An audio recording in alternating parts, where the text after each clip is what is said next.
Sekarang guru perlu dijaga supaya tetap waras dari pengaruh luar maupun dalam diri lingkungan. Yang kedua, perlu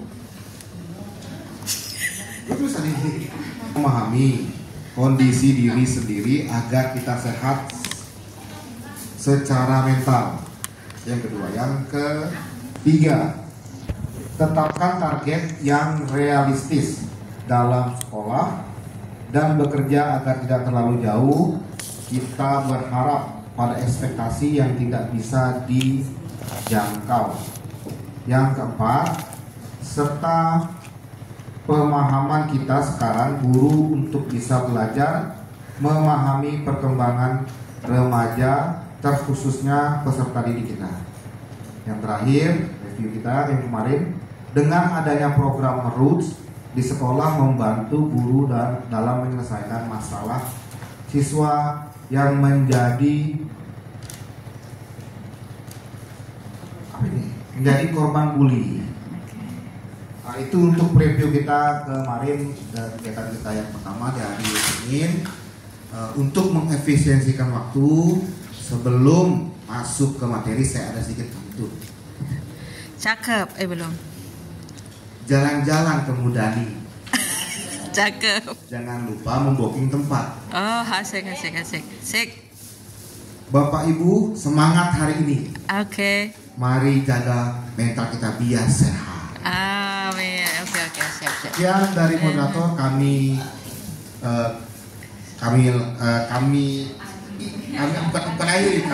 ingin memberi mic ini kepada Ibu Rahma.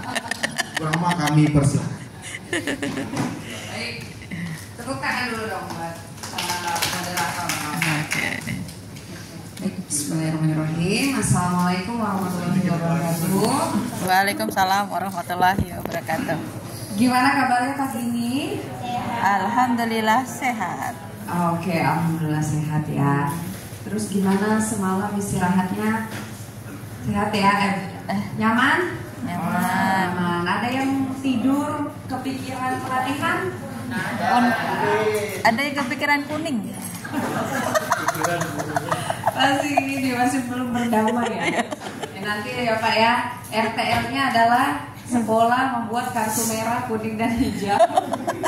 Setiap kali rapat pakai kartu ya. Ya.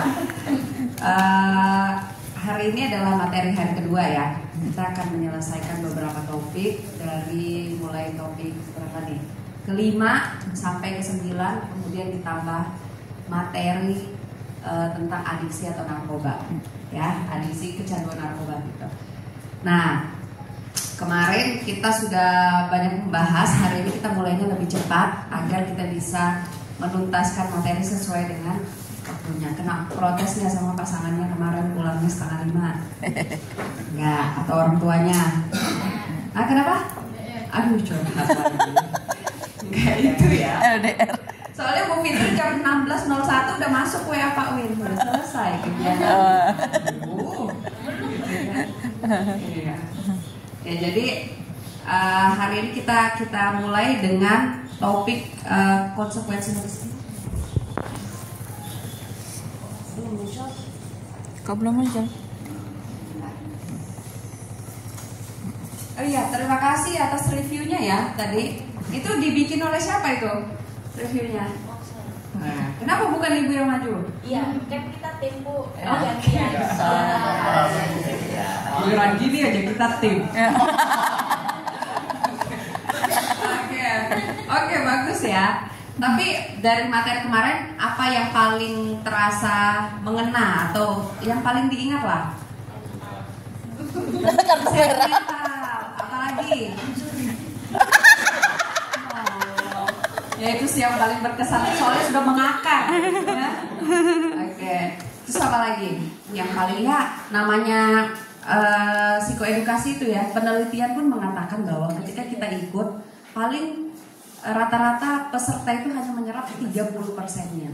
Nah, 30% dari pemahaman, sisanya amal ibadah ya. Jadi 70%-nya mungkin akan hilang pemahaman, akan terlupakan, tapi minimal poin-poin dari setiap materi itu adalah yang kena. Oh iya, kalau tentang kesehatan mentalnya berarti lebih fokus prioritas yang pertama tuh diri sendiri dulu, terus yang kedua jaga kewarasan, yang ketiga ini misalnya kayak kemarin dirawat kesehatan mentalnya, maintenance-nya dengan cara apa, berarti menolak misalnya, batasi tugas, lebih realistis kayak gitu ya. Terus kalau misalnya tentang materi tentang disiplin positifnya apa, hukuman apa gitu ya. Hukuman itu sifatnya destruktif, disiplin positif itu sifatnya konstruktif. Nah itu aja. Makanya di slide PPT ini saya selalu lampirkan summary. Summary itu rangkuman. Nah, jadi kalau males baca PPT-nya yang ratusan itu, cari part-part summary-nya. Situ adalah ya, sedikit-sedikit yang bisa kita ingat gitu. Kenapa nih? Pak Jul, bisa bantu Pak Jul? Kenapa dia? Itu nah. Kemarin gimana? Kalau materi tentang misbehave apa? Yang tidak sesuai. Oke, kenapa? Perilaku yang tidak sesuai dengan Terkait tidak sesuai perilaku, hal yang harusnya berkembang apa, tetapi ada miss di situ, ada yang hilang atau mungkin tidak tercapai. Ya, misalkan kalau untuk remaja itu terkait dirinya kepada Sang Pencipta. Nah, ini kan yang banyak sekali termasuk di sekolah kita ini masih menjadi PR bagaimana memberikan kesadaran diri kepada siswa dulu untuk beribadah tanpa harus disuruh, tanpa harus diteriakin dulu gitu. Tepuk tangan dulu dong buat temennya. Oke. Tentang kesehatan mental sudah, tentang tugas perkembangan ya, ingat bahwa remaja itu semakin berpindah dari fase anak-anak ke fase remaja itu ada tugas perkembangan yang harus dicapai. Fokusnya di situ. Nah, kalau itu nggak tercapai, nggak heran kalau ada masalah gitu ya. Terus kalau misbehave apa yang paling teringat? Nyolong. Apa misbehave? Rupanya siapa? Pacaran. Waduh, itu yang paling teringat ya, terkena. Ya, misbehave itu adalah satu perilaku yang tidak sesuai, ya, tidak sesuai dan tidak melanggar aturan sekolah. Misbehave itu terdiri dari classroom misbehave, pelanggaran kelas sama pelanggaran sekolah gitu ya. Terus ada bentuk misbehave adalah perilaku bully. Nah, kemarin dalam melihat bully kita harus ngapain? Menyamakan. Nah, itu aja dulu. Ya. Oke. Ada apa nih?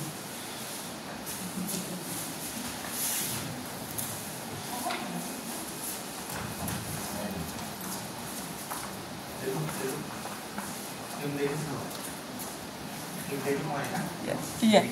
Yes. Betul. Kami tim IT banyak, Bu. Tapi laki-laki semua.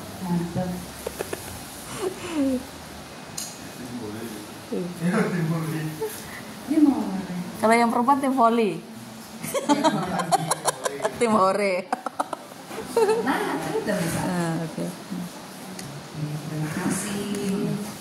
Kemudian muncul. Wah. Nah, oke. Ya, hari ini kita belajar tentang konsekuensi logis. Konsekuensi. Hukum apa ya? Apa?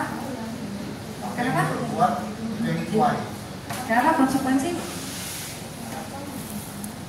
Konsekuensi itu hal yang timbul karena melakukan sesuatu akibat, bukan akibat sih, efek. Dan jadi ketika kita melakukan sesuatu ada konsekuensinya. Kalau kita melakukan hal yang baik maka nanti muncul konsekuensi baik. Oke. Sekaligus ya, logis apa? Ini jawabannya dari dulu saya dapat diterima akal. Masuk akal terus dapat diterima oleh akal. Oke. Ininya lagi yang ngomong. Kenapa ini? Oh, belum terkonek mungkin. Ada di bawah mungkin. Oh iya ya. Apa bukan?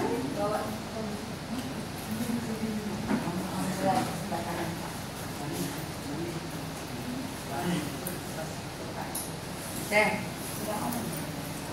Bisa. Nah, tujuan ke pembelajaran konsekuensi logis ini adalah artinya peserta, Bapak Ibu guru, akhirnya memahami konsep dan prinsip dari konsekuensi logis yang diterapkan di disiplin positif. Terus yang kedua, mampu menerapkannya di sekolah. Endingnya selalu output, penerapan. Oke, prinsip daripada konsekuensi logis itu ada 4 ya. Yang pertama adalah relate, harus sesuai dan berhubungan dengan kesalahan yang dibuat. Nah, oke, nanti pertanyaannya nanti. Ini pengantarnya dulu. Respectful, tidak boleh melukai harga diri anak. Respect. Kita tetap ada penghargaan di situ. Sekesal-kesalnya tetap ada menghargai hak-haknya dia sebagai manusia. Karena yang dihukum ini perilakunya, bukan personalnya. Selama ini yang kita hukum, yang kita kasih konsekuensi itu apanya? Perilakunya. Sampai berefek ke keluarganya, mungkin ke teman-temannya, ke hak-haknya yang lain gitu ya. Kadang-kadang seperti itu. Nah, itulah kenapa ketika kita mengatasi masalah munculnya masalah baru. Misalnya nih kita menghukum, memberikan konsekuensi atas perilaku pelanggarannya. Setelah itu dia munculkan perilaku kepatuhan, dia punya masalah baru. Misalnya dia jadi dendam sama kita, dia jadi kesel sama dia. Nah, itu berarti tanda kalau sebenarnya yang kita treat itu sebenarnya bukan perilakunya, tapi personalnya. Ya, oke. Terus reasonable, masuk akal, harus seimbang. Reasonable tuh sesuai gitu, sesuai dengan perilaku, kadar dan usia. Jadi bisa nggak kita menghukum anak yang misalnya usianya masih berapa sih usia anak SMP? 10 tahun, 13 tahun. Ya, misalnya hukuman yang nggak masuk akal misalnya apa tuh? Misalnya dia terlambat sekolah, diapain? Dijemur sampai sampai kering, gitu ya nggak masuk akal ya. Atau misalnya dia tidak mengerjakan PR, terus kemudian kita suruh dia mencari jurnal, terus dirangkum, dia nggak sesuai sama usianya, nggak sesuai sama cara berpikirnya misalnya kayak gitu ya. Nah, jadi pemilihan hukuman, pemilihan konsekuensi ya, itu juga harus sesuai sama usianya. Takutnya ketika melampaui batas usianya ada hal-hal yang sifatnya akan cedera gitu ya, cedera atau susah dia akhirnya memahami hal tersebut. Karena dia susah memahami, akan ada hukuman dalam hukuman gitu. Nggak becus dia menjalankan hukuman, dihukum lagi, jadi nggak kelar-kelar ya. Nah, selama ini saya mau nanya, pemilihan hukumannya sudah disesuaikan nggak sama usia anaknya? Sudah sesuai belum, Bu? Sudah kayaknya.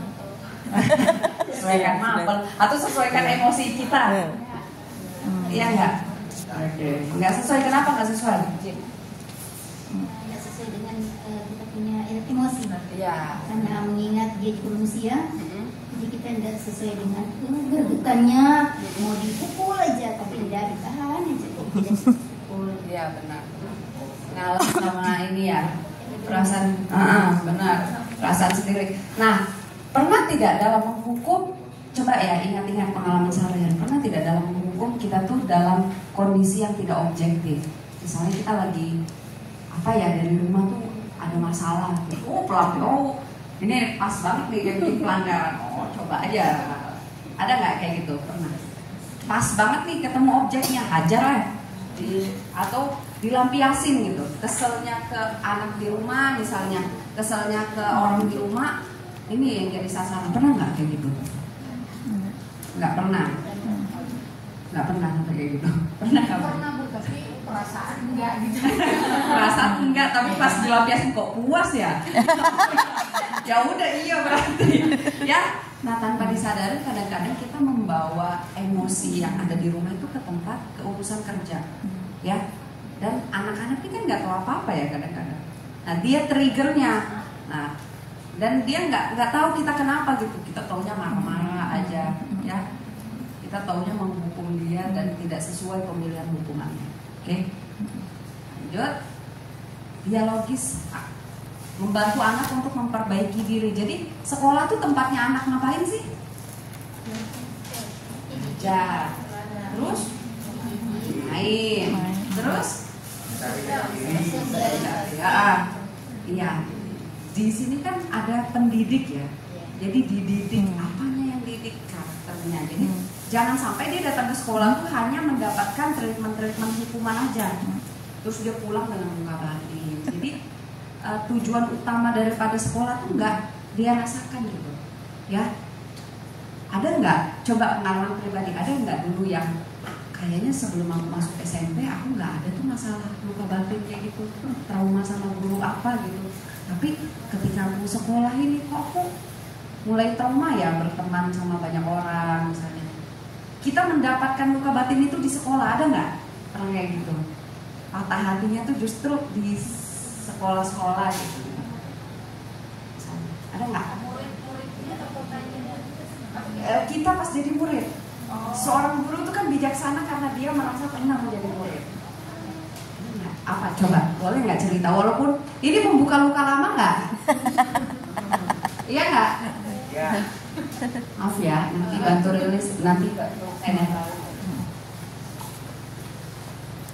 Jadi waktu pas saya SMA itu kan termasuk anak yang tidak bisa bergaul. Terus sudah gitu duduknya selalu sendiri di depan. Jadi nggak ada teman-teman yang mau duduk sama saya. Nah terus habis itu saya pindah sekolah. Jadi waktu pas itu saya sekolahnya di Bogor, terus pindahnya ke Solo di situ. Jadi pas masuk di Solo itu saya nggak ada teman yang dekat kan. Jadi itu kayak kalau salah kelas 2 semester akhir lah kayak gitu. Nah terus habis itu kita nih belajar, maaf ya Pak Nurdin ya, karena masalah sama guru matematika. Takutnya tersinggung ada yang mengalami sama kayak saya gitu kan. Jadi waktu pas saya belajar matematika, saya ngerjakan soal, guru itu kan maunya kita kalau ini gurunya bantu gitu loh, jadi ngasih soal, terus kita habis itu ngerjakan kayak gitu kan. Terus habis dikerjakan terus kasih soal baru gitu kan. Udah ada contohnya kita ngikutin. Nah pas sudah kita kerjain mungkin hitungannya salah pas dari perumusan ke bawah gitu. Terus kita maju tuh satu-satu sama gurunya, ini salah gitu. Ini udah dari atas nih salah kayak gitu. Terus saya bilang salahnya di mana? Coba kamu hitung lagi gitu. Tapi nggak dijelasin salahnya bagaimana gitu kan. Akhirnya kita cari.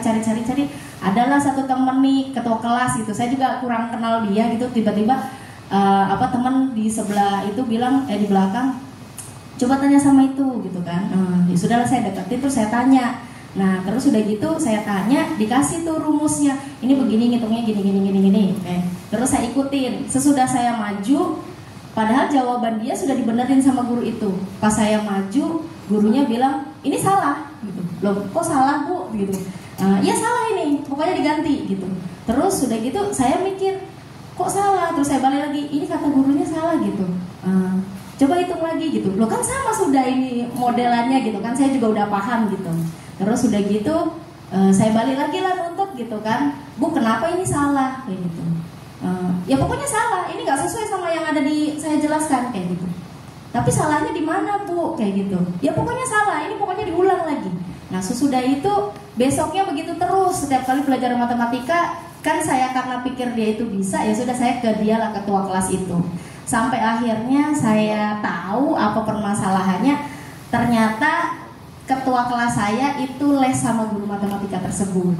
Terus dia nggak mau saya ikut caranya dia karena dia pakai cara cepat. Sedangkan yang diajarkan guru itu adalah cara yang berjabaran panjang di situ.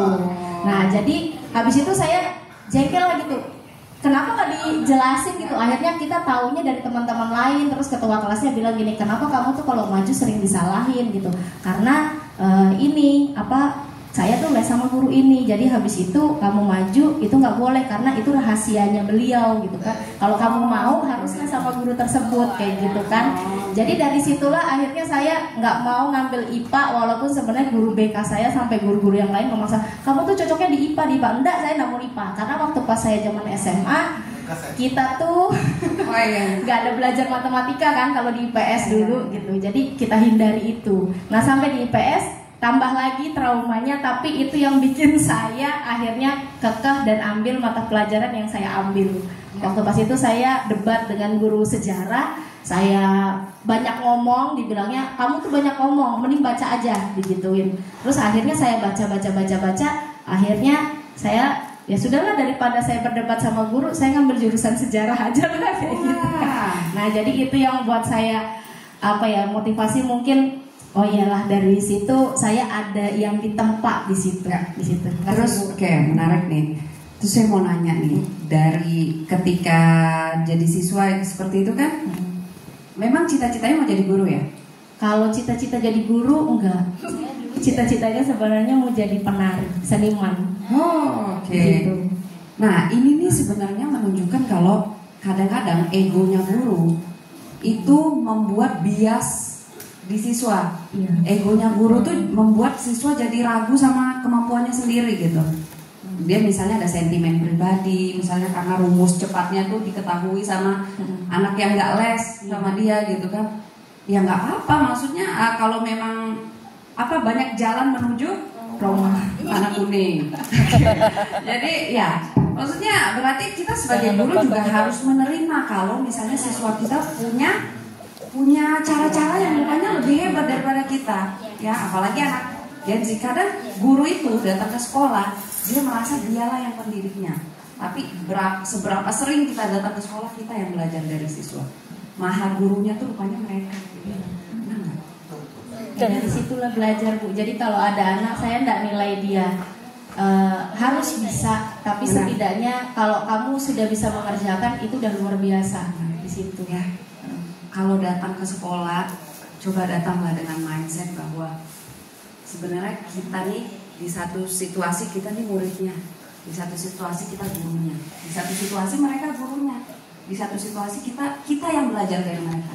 Karena mereka tuh maha gurunya, karena mereka yang punya kehidupan yang atau ujian yang nggak dititipin gitu ke kita, ya kan? Pernah nggak belajar? Nah, kalau kita datang hanya sebagai aku gurunya, dia harus belajar dari saya gitu, ya kita akan menolak hal-hal yang sifatnya insight, kesadaran yang mungkin datang secara lugu dengan polosnya anak, tapi sebenarnya dia bawa ilmu, tapi bukan ilmu eksak atau ilmu kehidupan. Betul. Ya nggak? Banyak kan dari masalah hidup yang mereka alami, kayaknya kak saya kalau dititipin mentalnya nggak akan sekuat dia nih. Kalau dulu sekecil itu usia saya, terus saya ditempa dengan masalah ini, mungkin saya udah nggak mau sekolah, ya. Mindsetnya diluasin. Datang ke sekolah saya juga murid, nggak tahu hari ini siapa gurunya.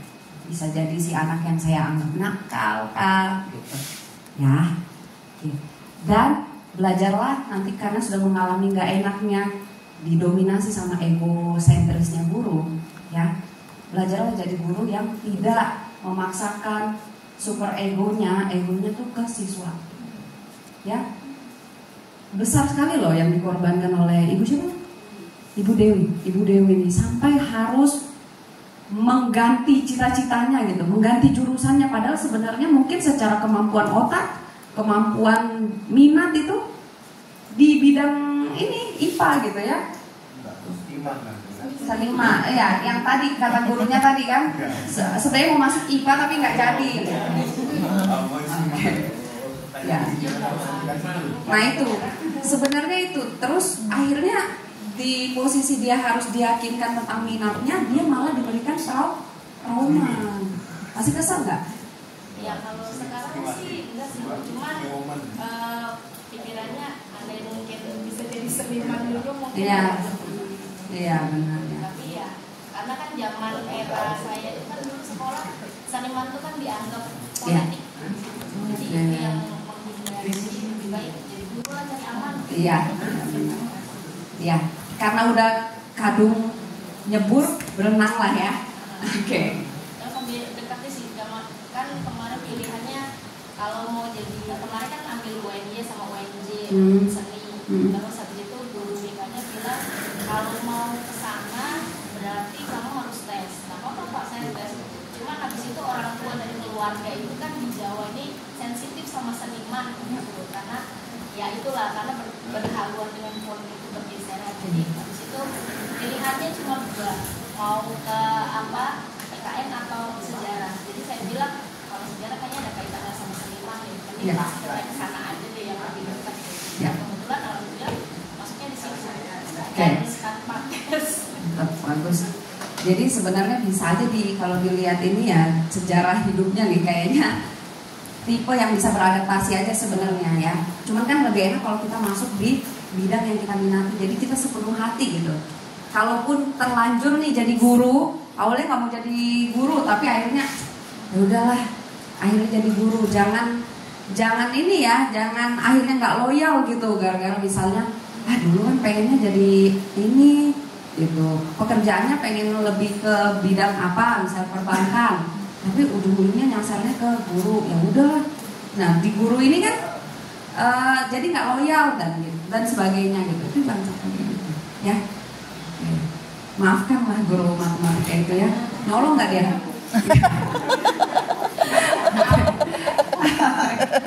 Ya, nah dan ini juga ini jadi pengantar bahwa kita kenapa harus realistis, kita harus dialogis terus, tidak memangkas haknya anak.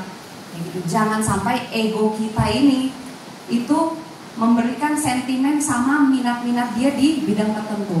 Misalnya nih, pengalaman masa lalu, punya mantan orang mana, jurusan mana? Ibu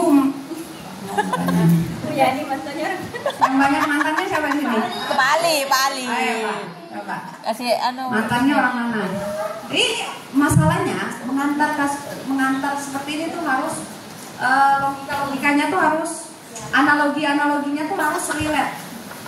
Mantannya orang mana? Jadi kalau ingat materi ini nih, ingat mantan, pasti ingat dah. Mantan yang mana ya?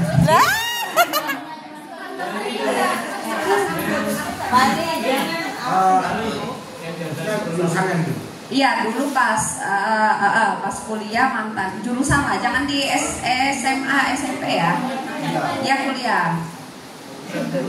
Dulu saya mantan.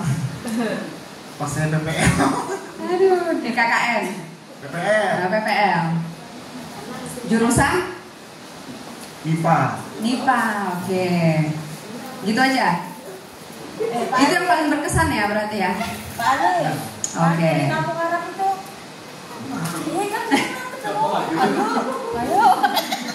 Oke. Kenapa dia berkesan? Yang paling bikin sakit hati lah pokoknya. Yang sakit hati itu tadi saya PPL, dia siswa. Oh, siswa nih. Kayaknya pacarannya sekalian dulu. Oh iya, tapi udah kuliah juga. Oke. Jadi setelah lulus komitmen. Iya, jurusannya informatika. Oke, informatika. Saya butuh informasi tentang itu aja. Oke. Nah, boleh? Itu di situ aja. Nah, jangan sampai punya mantan, punya orang di jurusan tertentu yang misalnya kita punya unfinished business, punya luka batin sama dia. Terus anak kita nih pengen, anak murid kita konsul, saya pengen informatika. Karena punya mantan di jurusan informatika, jangan. Semua informatika tuh buaya betina. Jangan kayak gitu dong, ya. Jangan. Saya pengen, udah nggak usah. Itu pokoknya gombalan anak ini gitu, semua gitu. Jadi kita punya pengalaman individu, kita punya pengalaman personal yang kita hidupnya di masa itu. Terus ketika orang yang kita temui, orang informatika, semua kita benci informatika, kita benci laptop, pokoknya kita benci karena ini informatika nih terkait. Nah itu nggak objektif ya. Kita membawa unfinished business kita, luka batin kita untuk urusan-urusan profesional. Itu yang rusak. Jadi kita feedback anak kayak, udah nggak usah, pokoknya informatika tuh ya, kamu tuh nanti bakal ketemu cowok-cowok atau cewek-cewek yang nggak setia di sana. ya jangan kayak gitu feedbacknya. Kadang kita gitu nggak menggeneralisir sesuatu fenomena berdasarkan pengalaman kita di masa lalu. Udahlah kalau jurusan ini pasti nggak ada masa depannya. Sudahlah kalau nakalnya model open BO nih, udah nggak ada lagi masa depannya. Udah lanjut jadi PSK gitu. Ya, karena kita kayak gitu. Karena mungkin kita melihat di sekitar kita orang-orang yang udah menjual dirinya masa depannya nggak ada gitu. Padahal beberapa anak masih bisa diselamatkan, ya. Kadang kita melihat kenakalan anak tuh kita juga udah nyerah gitu, ya. Oke, dan feedback kita akhirnya mematikan hak dia. Paham ya materi ini? Oke, lanjut. Wah, oke. Nah, prinsip menyusun konsekuensi logis. Nah, kayak gini. Kalau mau bikin konsekuensi, sifatnya gini. Kalau sifat konsekuensi, sifat perilakunya merusak, maka konsekuensinya diperbaiki atau mengganti. Kalau mengabaikan kewajiban, berarti konsekuensinya perihal areanya adalah kehilangan hak. Kalau mengganggu terus-menerus, maka diberi jeda atau positive time out. Kayak di apa ya? Diistirahatkan dari aktivitas itu sementara. Misalnya nih kayak anak autis atau anak hiperaktif, kalau dia lagi terapi perilaku, misalnya dia lagi ngamuk nih di aktivitas. Kadang-kadang dia nggak kita kasih aktivitas itu, tapi dia kita istirahatkan sebentar di ruangan tertentu. Bukan disekap ya, enggak. Dia diistirahatkan di ruangan tertentu untuk merilis emosinya, untuk mengkondisikan bahwa setiap kali dia munculkan reaksi itu dia akan diistirahatkan, akan diasingkan sendiri, disendirikan. Jadi dia kehilangan aktivitas itu untuk sementara. Ya, oke. Merusak berarti memperbaiki atau mengganti. Mengabaikan kewajiban, kehilangan hak. Mengganggu terus-menerus akan diberi jeda. Ada nggak di sini yang misalnya kejadiannya merusak, konsekuensinya bukan perbaiki atau mengganti? Ada nggak? Hukuman fisik yang ada merusak, kita ngasihnya hukuman fisik. Ada nggak? Pasangannya nggak tepat gitu. Bonus. Wah, double ya. Bonus luka batin, luka fisik juga, trauma juga, cedera lagi. Aduh, mengabaikan kewajiban, kehilangan hak. Kebanyakan ini mengabaikan kewajiban, misalnya nggak kerjakan atau datang terlambat. Yang cara menghukumnya apa? Bukan kehilangan hak, tapi nggak pasangannya nggak matching gitu. Malah disuruh lari keliling lapangan. Nggak cocok kan? Misalnya nih, contoh kemarin saya sharing sama Bu Dewi ya. Bu Dewi nanya, mengabaikan kewajiban. Misalnya dia kewajibannya datangnya jam berapa? Jam sekolah? Jam 7.15. Dia datangnya 7.45. Berarti dia ketinggalan 30 menit. Kalau anak terlambat gitu biasanya hukuman kita ngapain? Suruh apa? Bersih-bersih. Nyambung itu sebenarnya, ya nggak nyambung. Yang mau kita bentuk kan kepatuhannya, ya bukan perilaku PHBS-nya, bukan. Nah, kadang-kadang kita menjodohkan antara si pelanggaran dengan konsekuensi itu nggak pas. Jadi anak bingung, ya. Makanya ketika di dunia kerja, kadang kita melakukan pelanggaran apa? Misalnya kita pelanggaran datang terlambat, untuk menghilangkan rasa bersalah aku belikan martabak lah. Nggak nyambung kan? Itu membentuk nggak perilaku tanggung jawabnya? Enggak. Yang harus dibentuk, misalnya tidak terlambat, berarti besok harus ngatur waktu, punya tanggung jawab untuk datang lebih cepat. Bukan menghilangkan rasa bersalah dengan memilih secara random gitu konsekuensinya, ya kan? Masuk nggak penjelasannya?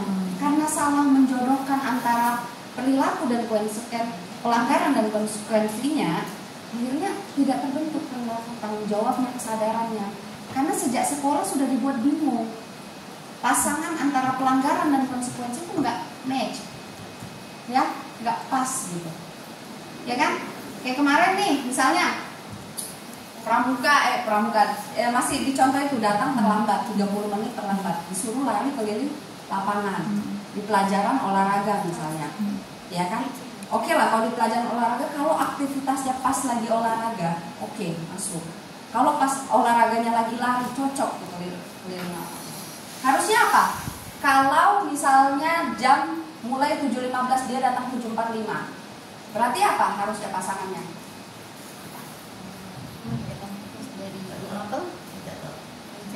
Dia kan 30 menit tidak mengikuti pelajaran, berarti Ketinggalan materi itu. apa? Ketinggalan materi. 30 dan Selama 30 menit. iya. Ya, dia kehilangan 30 menit. Berarti kewajibannya, kan kita pengen bentuk nih tanggung jawabnya di 30 menit yang hilang. Seputar apa? Belajar. Karena kita menteri temannya 30 menit sebelum dia datang tuh sudah belajar. Jadi harus adil. Gak nyambung kan kalau misalnya dia 30 menit datang terlambat gitu. Kita suruh lari dia cuma 5 menit keliling lapangan. Temannya udah 30 menit belajar di kelas. Besok temannya yang mengamati akan bilang, terlambat aja lah, mending lari aku 5 menit daripada ikut pelajaran 30 menit di kelas. Pola pikirnya jadi salah kan? Gara-gara kita sebagai pendidiknya salah memilih konsekuensi. Ya, anak-anak belajar dari mengamati. Paham? Masuk? Yes. Masuk nggak penjelasannya? Bingung? Kalau Bu, kalau misalnya dia berulang-ulang seperti itu bagaimana? Berulang-ulang seperti itu. Terlambat. Oke, berulang-ulang seperti itu bisa jadi konsekuensinya buat dia nggak berarti. Makanya dieksplor. Ya, kadang-kadang konsekuensi itu menurut kita itu yang paling bikin dia kapok. Tapi menurut dia, wah senang banget ini. Apalagi misalnya, suruh lari, dia atlet lari, dia hobinya jogging, wah senang banget. Senang banget. Saya kalau disuruh dihukum lari, senang banget. Oh bagus lah, bagus. Target larinya tercapai. Sekalian olahraga. Iya. Nah kadang-kadang kita ini makin kesel karena rupanya hukuman itu menyenangkan buat siswanya. Ya, makanya dieksplor. Kalau hukumannya nggak pas berarti kita nggak utuh mengenali siswa kita. Ya. Bukan hukuman ya, di sini kita nggak ngomong konsekuensi. Maaf, saya berapa kali ngomong hukuman. Maaf. Ya, masuk ya.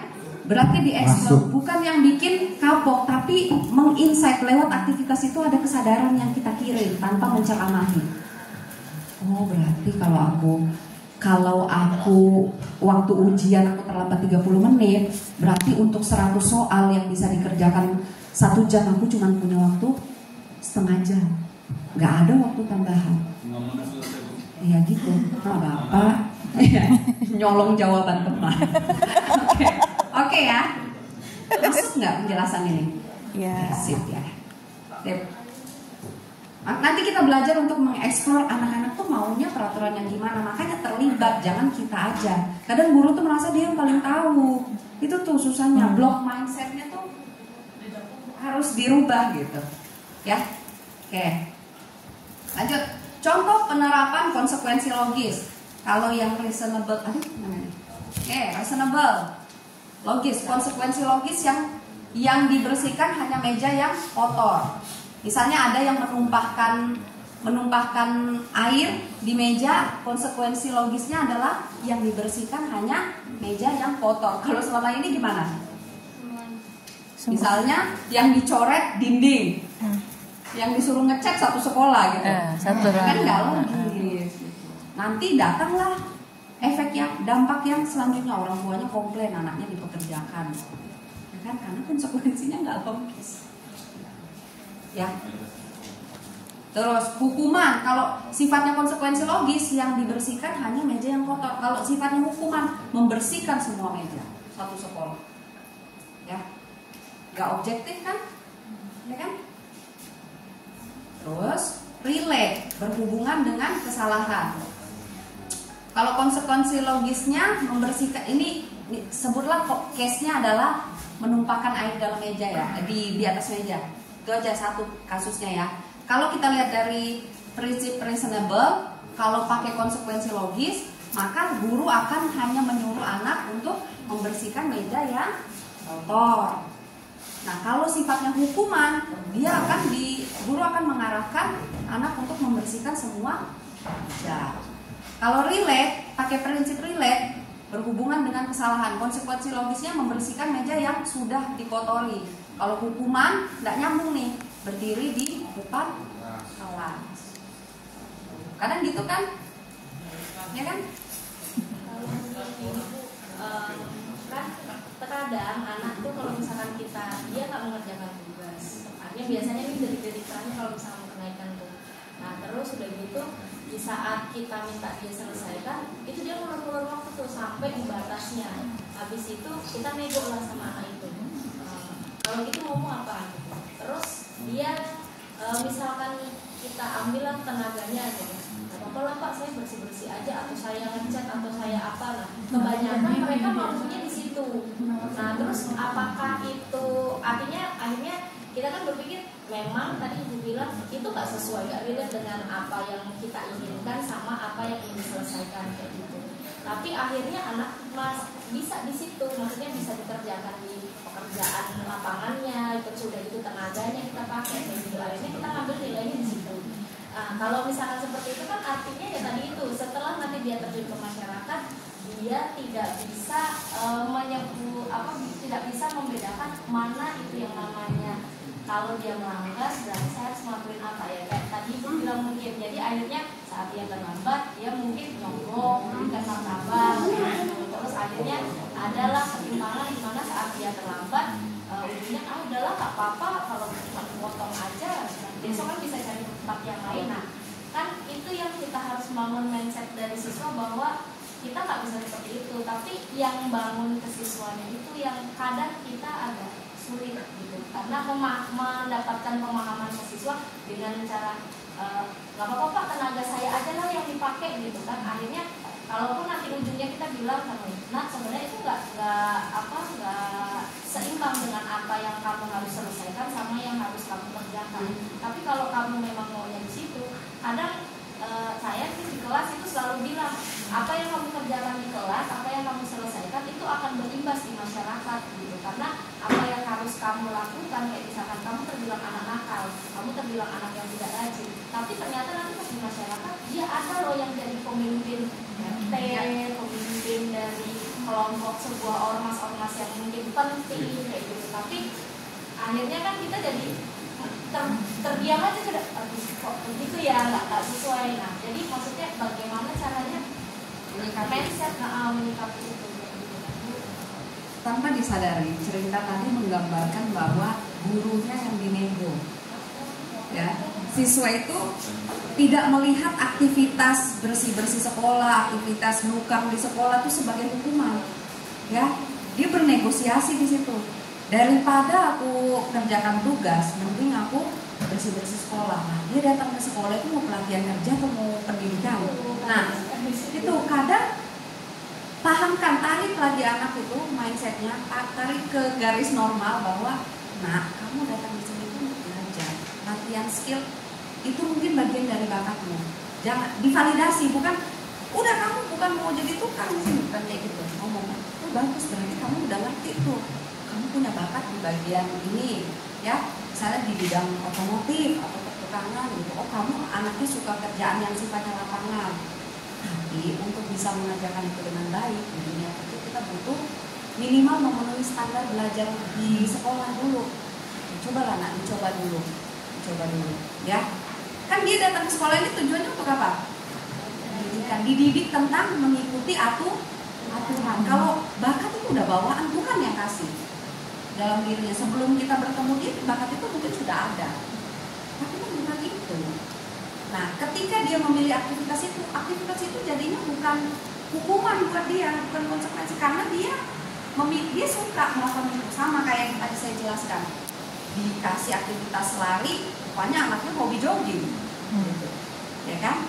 Dan dia malah, oke, aku datang ke sekolah hanya untuk jogging aja.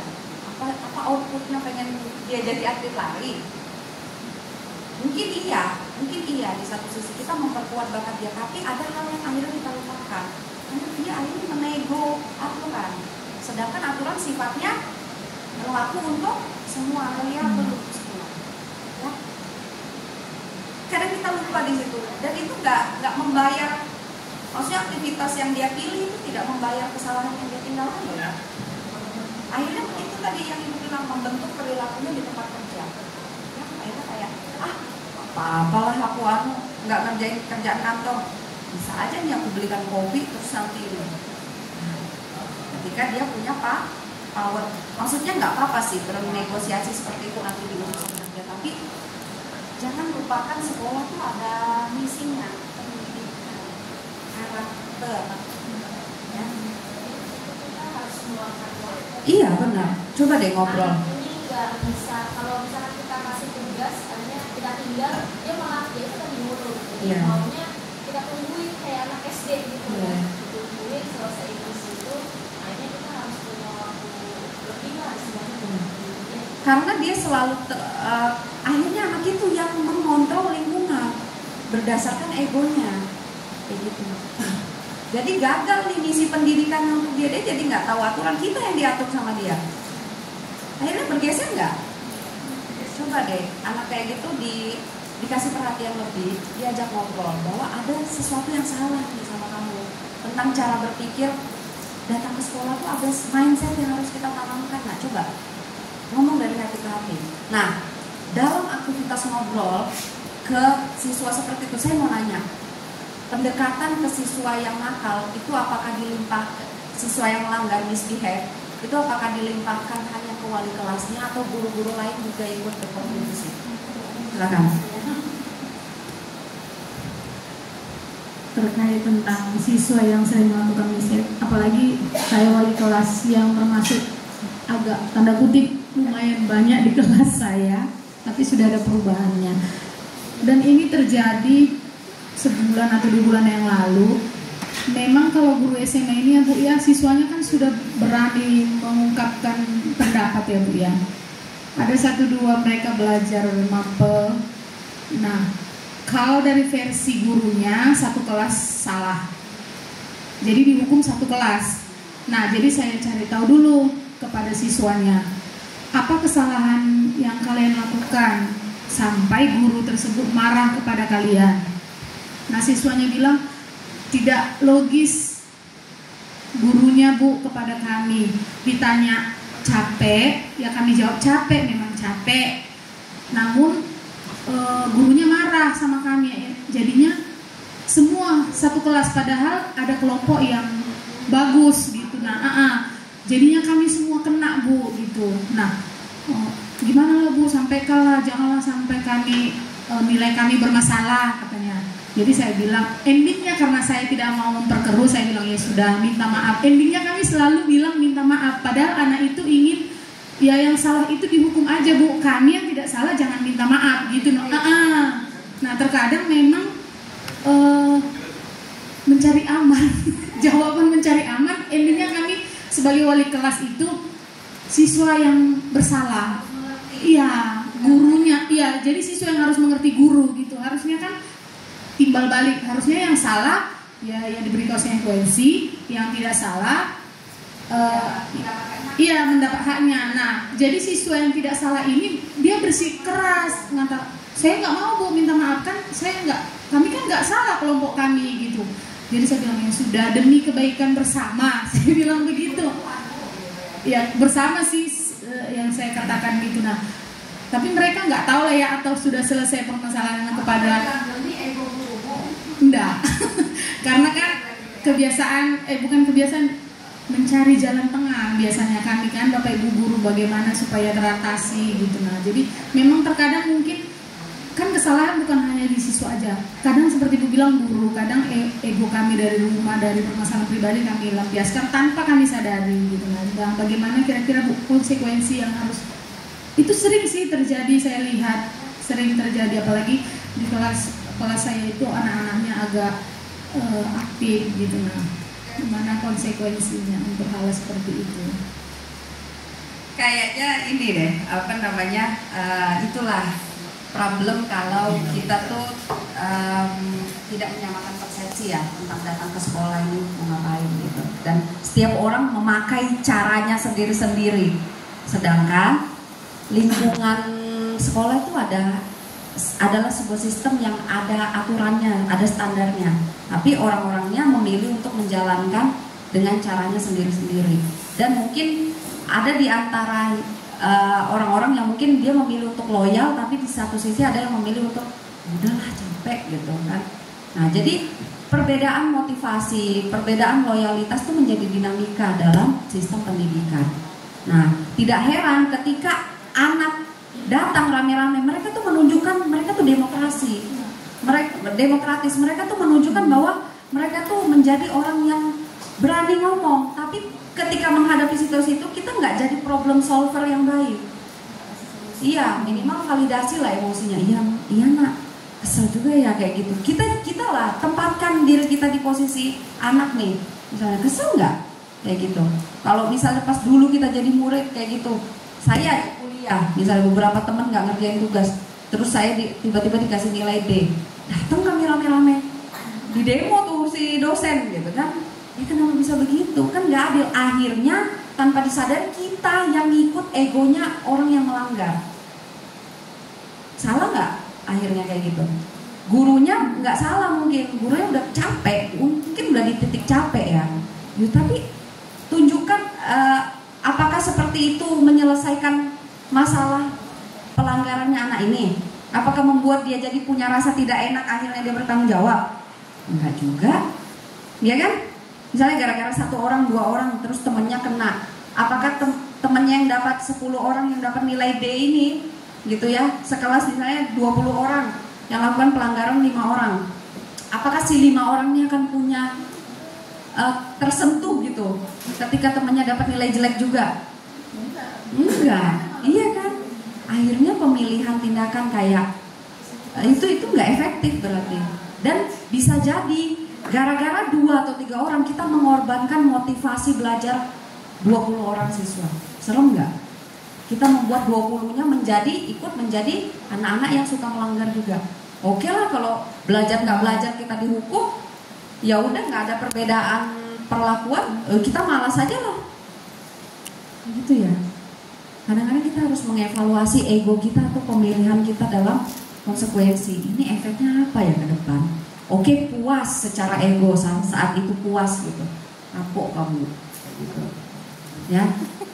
Kapok kon kalau kata orang Jawa. Nah, tapi itu efeknya jadi nyusahin kita sendiri. Yang kita udah dipusing, hari ini kita dipusingkan sama 5 anak, besok 20 anak ikut-ikutan jadi 25 anak. Kan? Gitu. Paham ya? Jadi apa yang harus dilakukan? Coba deh.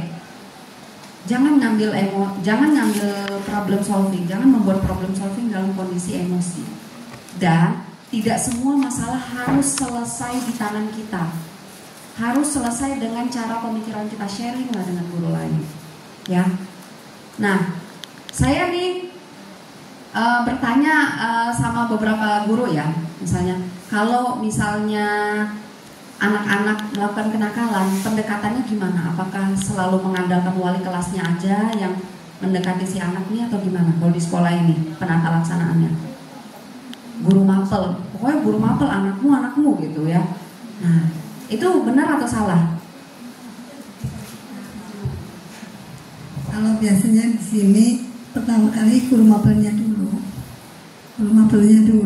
Kalau baru itu tes kita sering sama maksudnya tanya anak ini di pelajaran ini apa seperti ini juga. Kadang enggak, misalnya di pelajaran saya dia enggak suka tapi pelajaran yang lain juga bagus.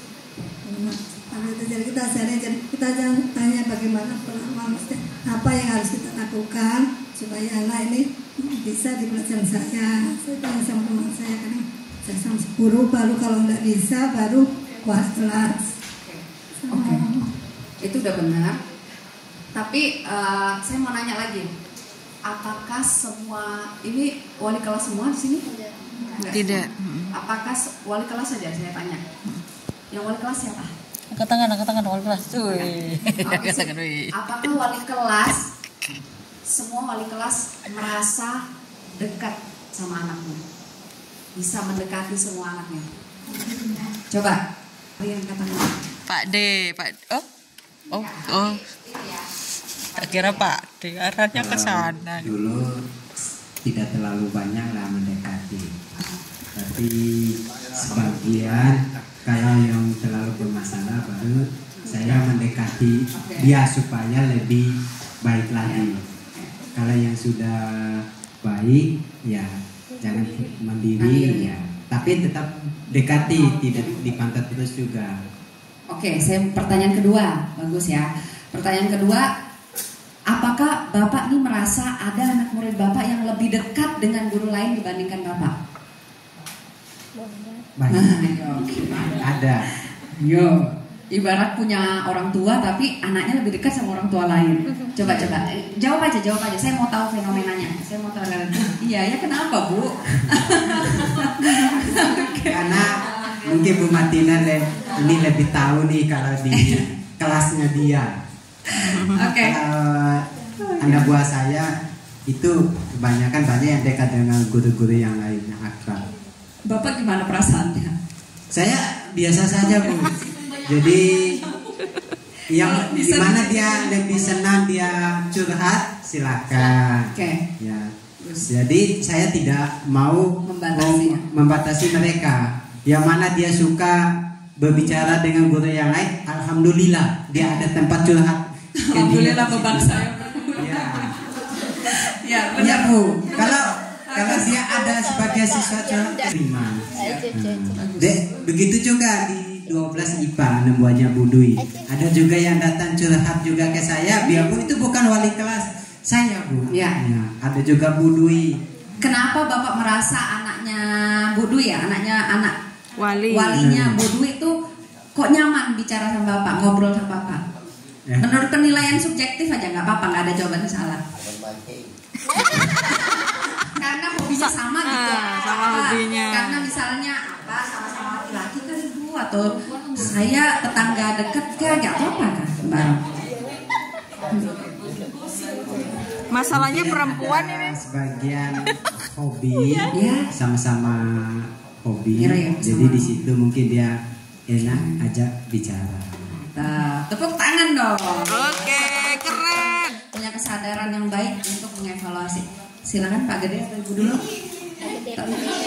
Ibu, Bapak dulu ya, sebentar ya. Silakan.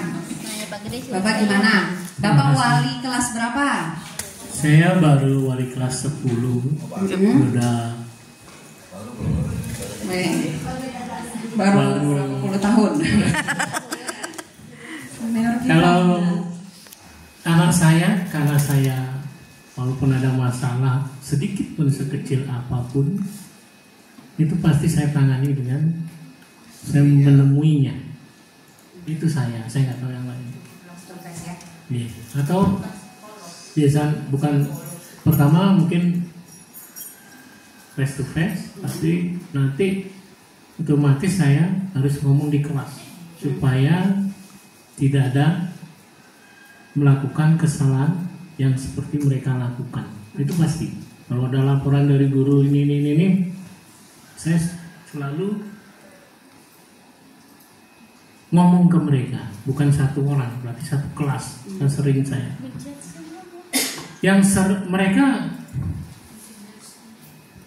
karena seringnya saya begitu, saya nggak tahu ini kenapa. Mereka tuh yang lebih dekat tuh lebih banyak perempuannya daripada lakinya. Dekat ke Bapak lebih banyak.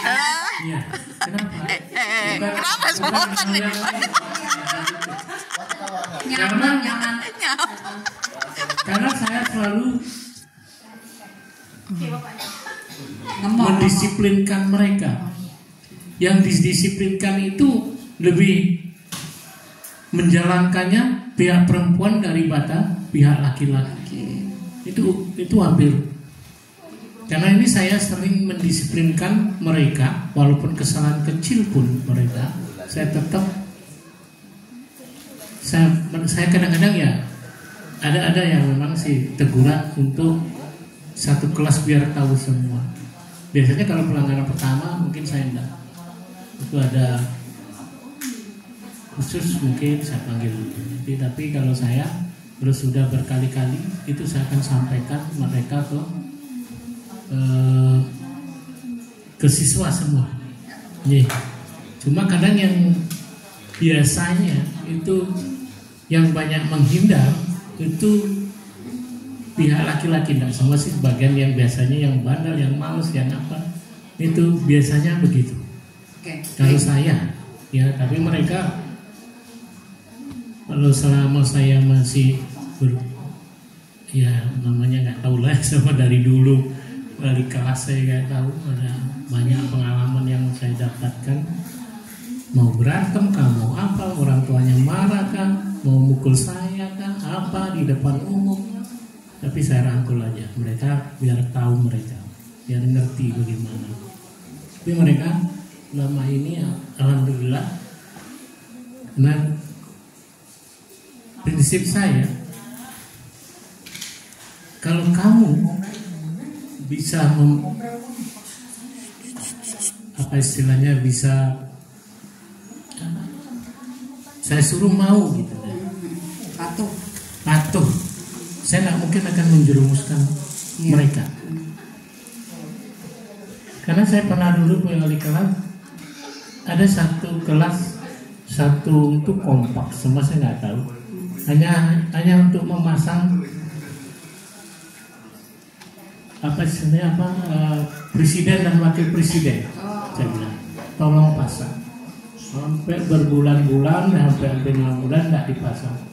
Begitu rapatan, saya minta tolong sama kamu tidak mau menjalankan. Nanti kamu minta tolong ke saya tidak. Coba kamu bagaimana?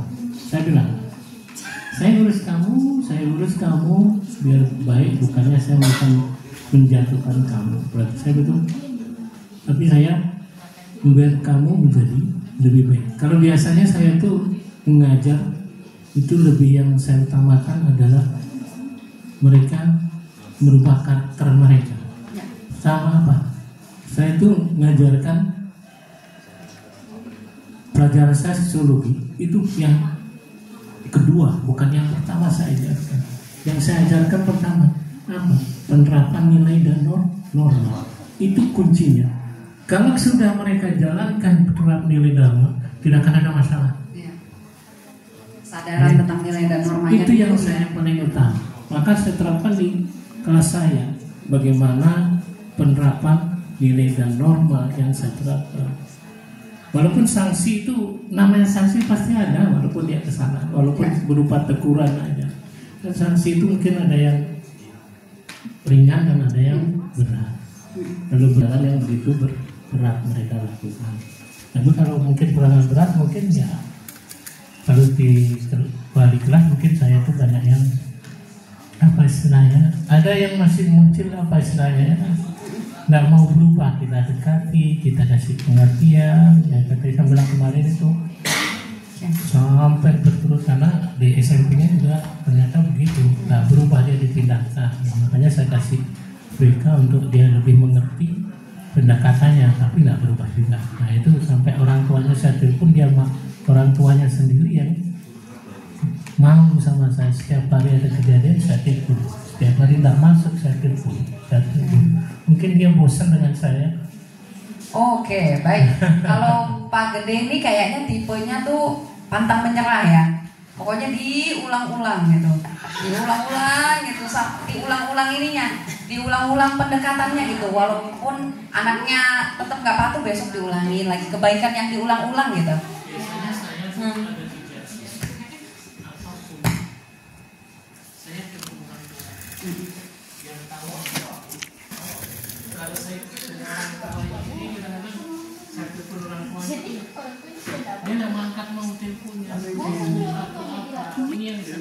Gapnya di situ ya Pak. Itu beda ketika saya telepon taruh di bawahnya. Kalau yang di sini pemantauan semua itu jadinya enak semua. Jadi mereka nurut dengan saya. Mungkin saya kerja. Kuncinya di sini. Siap. Bapak, Pak Gede, saya mau tanya, ada tidak siswa kasih mic-nya di bawahnya aja, taruh di meja aja. lihat ke Bapak biasa aja, tapi ke guru lain dekat ada. Dan Bapak gimana kalau kayak gitu? Marah kah, cemburu kah, atau gimana? Kalau saya atau nerima-nerima aja? Cemburu. Biasanya anak buahnya kalau ada apa-apa itu kalau ada apa-apa biasanya saya nggak ditanya sebelah sana ini. Sudah nyiapin jawaban lagi. mereka itu banyakkan lari ke saya. Oke. Apalagi kalau mereka bermasalah tidak bisa berubah, saya pulang dari mungkin ada yang bisa melaksanakan di kelas itu, saya limpahkan kepada mereka. Memberi kepercayaan. Beri kepercayaan yang baru kepada mereka. Ya. Itu ada sehingga mereka kalau ada sedikit apa tuh lapornya ke saya. Mungkin kalau ke guru lain ada yang kalau saya tidak masalah. Ya. Semua sama. Guru itu kan membimbing siapa yang disukai anak, tidak masalah. Kalau saya sih. Tetapi asalkan jangan menduakan.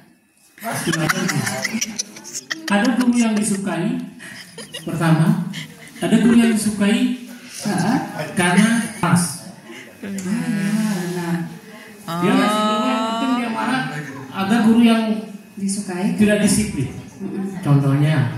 Itu kalau disukai sama sesuatu. Iya. Tapi kalau saya dulu di SMA 1 itu begitu. Saya menjaga ujian, ketika mereka tahu saya jaga ujian, mereka akan diam semua. Ketika ada guru yang mama, yang bebas, yang apa, mereka akan berteriak, wah senang. Itu menandakan bahwa saya nggak tahu apakah itu yang disukai. Kan ada guru yang betul memang diharapkan mereka untuk ketidakhadirannya diharapkan gitu. Orang bukan dia kan ada kan? Betul. Ada situasi anak siswa yang ketidakhadiran guru tuh diharapkan gitu. Ada guru yang mereka sukai. Tunggu-tunggu Kenapa? mata pelajarannya. Karena enggak, mereka gurunya nggak disiplin. Yang penting saya kasih nilai. Kalau saya begitu gampang aja saya kasih nilai. Tapi saya pertama yang saya ubah di kelas saya itu karakter mereka. Mau coba ditanya bagaimana disiplin apa saja. Tapi begitu melanggar ada aja tetap berubah. Disiplin mereka. Contohnya saya bilang bikinlah kelas kamu lain daripada kelas yang lain. Yang penting positif. Wih, keren Pak De. Oke, siap. Terima kasih. Tepuk tangan dulu dong untuk Pak De. Keren. Ibu satu ya. Tadi gimana? Baru saya feedback ya. Kalau saya ngumpulin data kelas 11. Okay. Sudah mau jalan 2 tahun. Ya. Banyak lika-liku yang saya terima dari anak didik saya. Banyak versi juga. Untuk kedekatan banyak anak wali saya yang dekat dengan guru lain, bahkan dengan TU juga ada. Ya, tata usaha. Ibu merasa kehilangan enggak? Enggak, karena mereka kadang kalau menggosip diajak juga saya. Kadang saya yang diajak, saya belajar Bu, ayo ke sana gitu. Ya. Ada satu kelompok. Ada juga satu siswa yang mungkin nggak suka dengan cara peraturan yang saya buat. Bahkan pernah terbesit dalam pikirannya ingin mengganti saya sebagai wali kelas. Saya bilang dengan senang hati. Saya bilang karena menghadapi kelas kalian saya bilang. Kalau dapat wali kelas kalian yang menggantikan saya dengan senang hati Ibu, saya bilang begitu. Ya.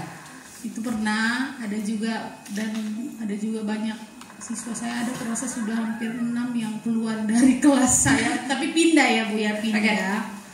Bukan karena problem. Ada problem juga karena kenakalannya yang berulang-ulang Bu, sampai memang sudah endingnya di luar saya batas toleransi ya.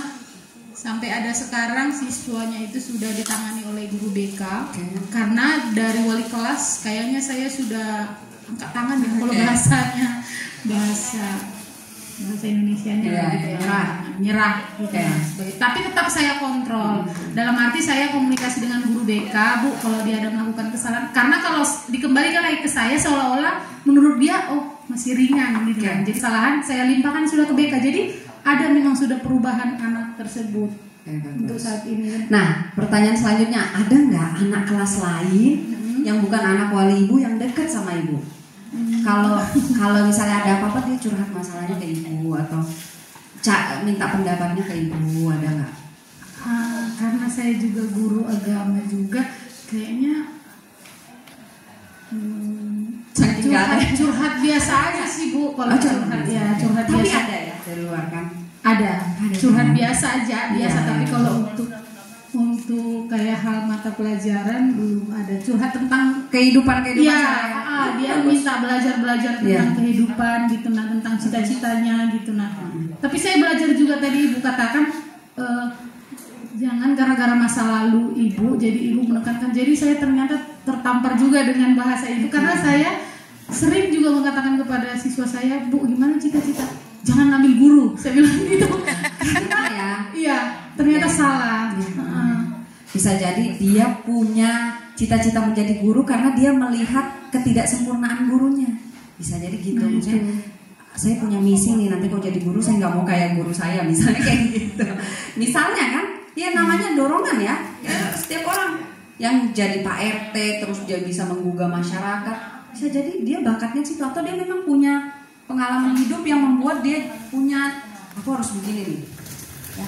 Dan kesadaran atau motivasi seseorang bergerak atas sesuatu itu tidak selalu dari pengalaman menyenangkan ya, dari tidak menyenangkan juga, dia pengen ngebuktiin atau sebagainya gitu ya. Ada nggak orang yang diremehin atau pernah dapat situasi dididik sama guru nggak baik, akhirnya dia belajar untuk menjadi guru yang baik karena dia nggak mau anaknya nanti dapat guru yang kayak dia misalnya kayak gitu, ya nggak? Coba nih bayangin, kita jawab dalam hati sendiri ya. Dengan gaya mengajarku yang seperti ini, dengan mindset tentang sekolah yang seperti ini, aku siap nggak ya kalau besok punya anak diajar sama guru yang karakternya kayak aku? Gitu. Pernah nggak menanyakan pertanyaan reflektif seperti itu? Pernah nggak? Nah, pertanyaan-pertanyaan itu akan menggugah diri kita untuk perbaiki diri yuk. Ya, karena siklus hidup tuh berputar, nggak selamanya kita jadi guru. Besok kita punya anak kita butuh guru. Kalau kualitas gurunya mungkin kita sadar nih ada kekurangan yang harus kita perbaiki, tapi kita denial, udah males iya orang udah digaji juga, datang nggak datang digaji, udahlah. Nah, percayalah kualitas seperti itu juga pendidik seperti itu juga akan dirasakan oleh anak kita nanti. Maka perbaiki dari sekarang gitu. Ya, ayo perbaiki dari sekarang. Oke, kenapa pertanyaan ini saya lontarkan? Kira-kira kenapa? Ada yang nangkep nggak? Ini pengantar untuk sebuah kesadaran apa? Mengkoreksi. Benar, mengkoreksi. Terus?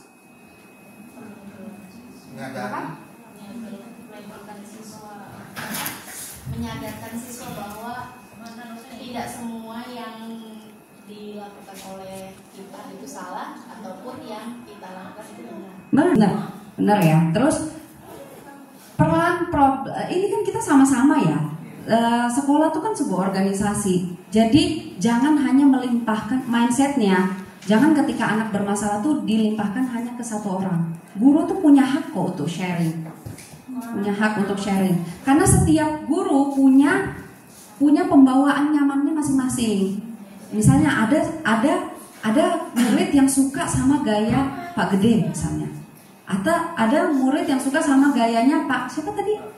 Pak Fuad gitu. Ya, ada yang suka sama ibu misalnya. Kayak gitu. Nah, misalnya nih kita melihat siswa kita rupanya lebih nyaman ke guru tertentu atau bisa didekati dengan karakter guru yang seperti ini. Minta tolonglah, berkomunikasilah.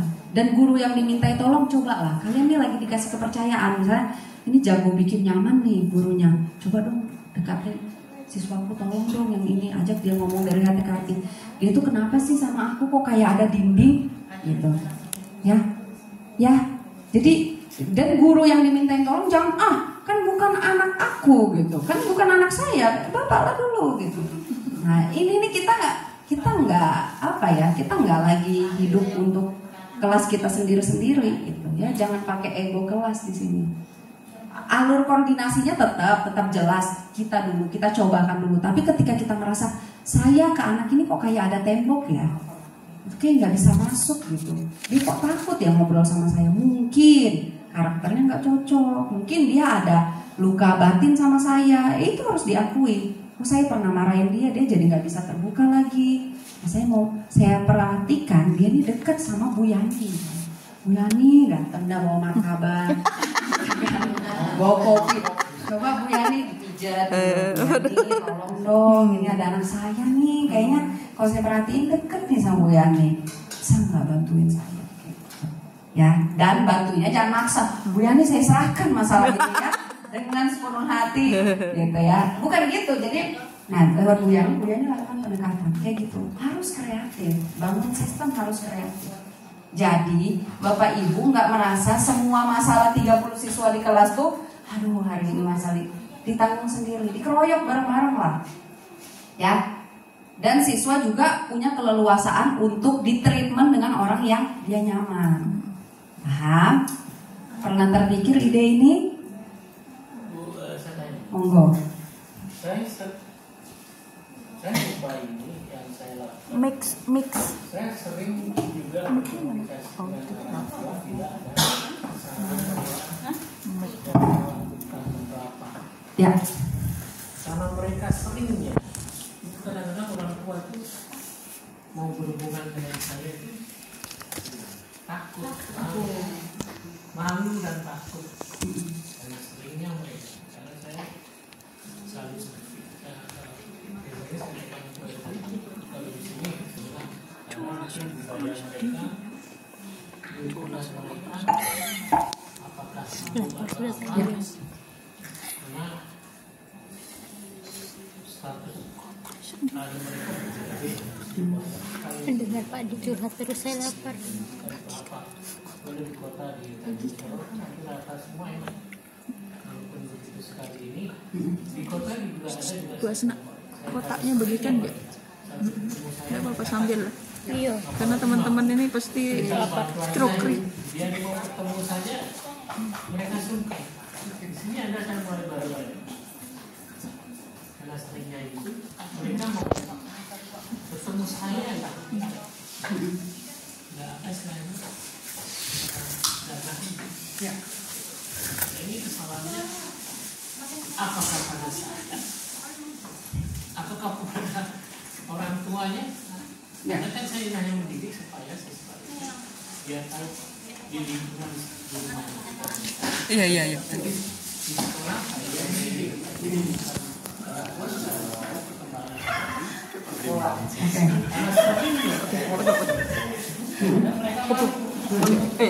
Oke. Siap. Jawabannya adalah saya tidak tahu pasti, saya butuh informasi lebih lanjut. Oke. Jadi gini, Pak Gede, kadang-kadang kita punya niatan baik gitu.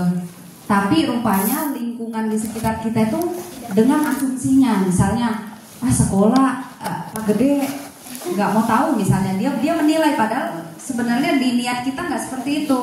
Nah makanya ketika kita menghubungi orang tua kayak gitu, kita meyakinkan dia bahwa kita sebenarnya terbuka untuk komunikasi. Tapi setelah upaya itu kita lakukan dan orang tua yang tetap cuek, bisa jadi kesalahan itu terletaknya di orang tuanya. Ada pembiaran, ada mindset yang salah. Misalnya dia melihat bahwa saya sudah sekolahin anak, saya melimpahkan. Nah,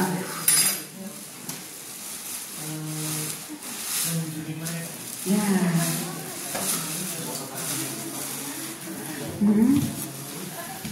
Oke, menghindar ya. Ya, dari orang tua. Ya. Iya. Dan ini Pak, di awal menjadi wali kelas, ketika bertemu orang tua di sekolah ya, dalam misalnya pengambilan rapor dan sebagainya atau pertemuan sekolah, sampaikan secara jelas bahwa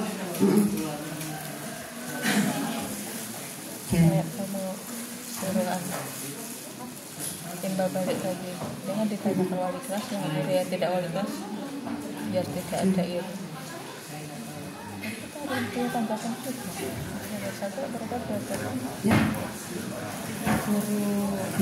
Pakai mic toh Pak dia, aku nggak kedengaran loh Pak dia. Sampaikan. Misalnya gini Pak, misalnya jadi guru juga membuat porsi perubahan pada anak. Misalnya perubahan yang bisa kami dorong sampai ke tahap 90% apabila gurunya kooperatif, anaknya kooperatif, orang tuanya kooperatif. Perubahan hanya bisa kami dorong ke tahap 50% apabila hanya guru dan anak yang kooperatif. Perubahan hanya di tahap paling maksimal 30% apabila hanya anaknya yang kooperatif, gitu. Ya, atau gurunya aja yang kooperatif, gitu. Dia semakin sedikit yang kooperatif, jangan berekspektasi tinggi-tinggi. Itu harus disampaikan. Jadi ketika orang tuanya komplain ini dan itu, Bapak feedback balik keterlibatan Bapak atau Ibu sama, nah kayak gitu.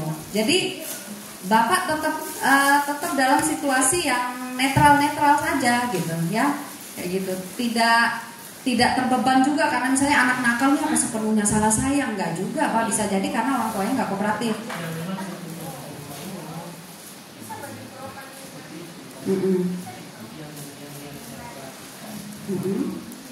Lingkungan keluarga ini mau mendukung. Iya. Yang maunya semua. Iya udah. Iya betul. Iya. Nanti balikin ke faktanya aja. Gimana mungkin kami mau mendorong sampai 100% kalau keterlibatannya tidak ada. 30% yang kami harapkan dari orang tua itu nggak ada.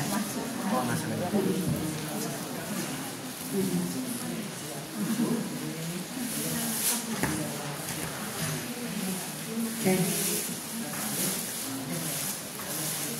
Bisik-bisik Bapak deh. Tidak kedengaran Bapak deh. Jangan curhat sendiri. Depan tahu kita masalahnya sama. Ya, terima kasih. Ya, Jadi, lah, udah terima kasih aja. Jadi saya itu dari dulu dari wali kelas saya memang diajarkan saya harus berhubungan dengan orang tua. Walaupun saya nggak bisa datang, itu telepon itu harus time by step. Gini lah. Kalau saya jumpai di sini hampir, kalau saya dulu di Tanjung Selong sama satu enaknya sekali saya telepon, orang tua tahu dia, anak saya masuk Pak, nggak nyampe mohon maaf, kemana larinya saya nggak tahu. Nah, jadi kita tahu informasi dari kemana. Jadi mereka kita nanti mau disalahkan, ya nggak bisa, karena saya sudah menyampaikan. Nah kalau di sini kadang-kadang saya nelpon itu kalau orang yang sering itu 3 kali 4 kali kadang nggak dijawab. Atau saya nelpon orang tuanya seperti saya banyak punya buku pelanggaran, buku pelanggaran absen kehadiran, buku kasus apa itu saya punya laporan. Cuma kan mereka kadang-kadang ada orang tua yang saya panggil alasannya macam-macam, nggak bisa hadir karena titik-titik nggak punya motor. Ya memang seharusnya saya mengunjungi juga, tapi kan saya mengunjungi juga kadang-kadang jawaban dengan yang itu kan banyak bohongnya. Bantu faking good. Orang pasti bantu anaknya yang mereka tutup-tutupi. Kenapa nggak masuk?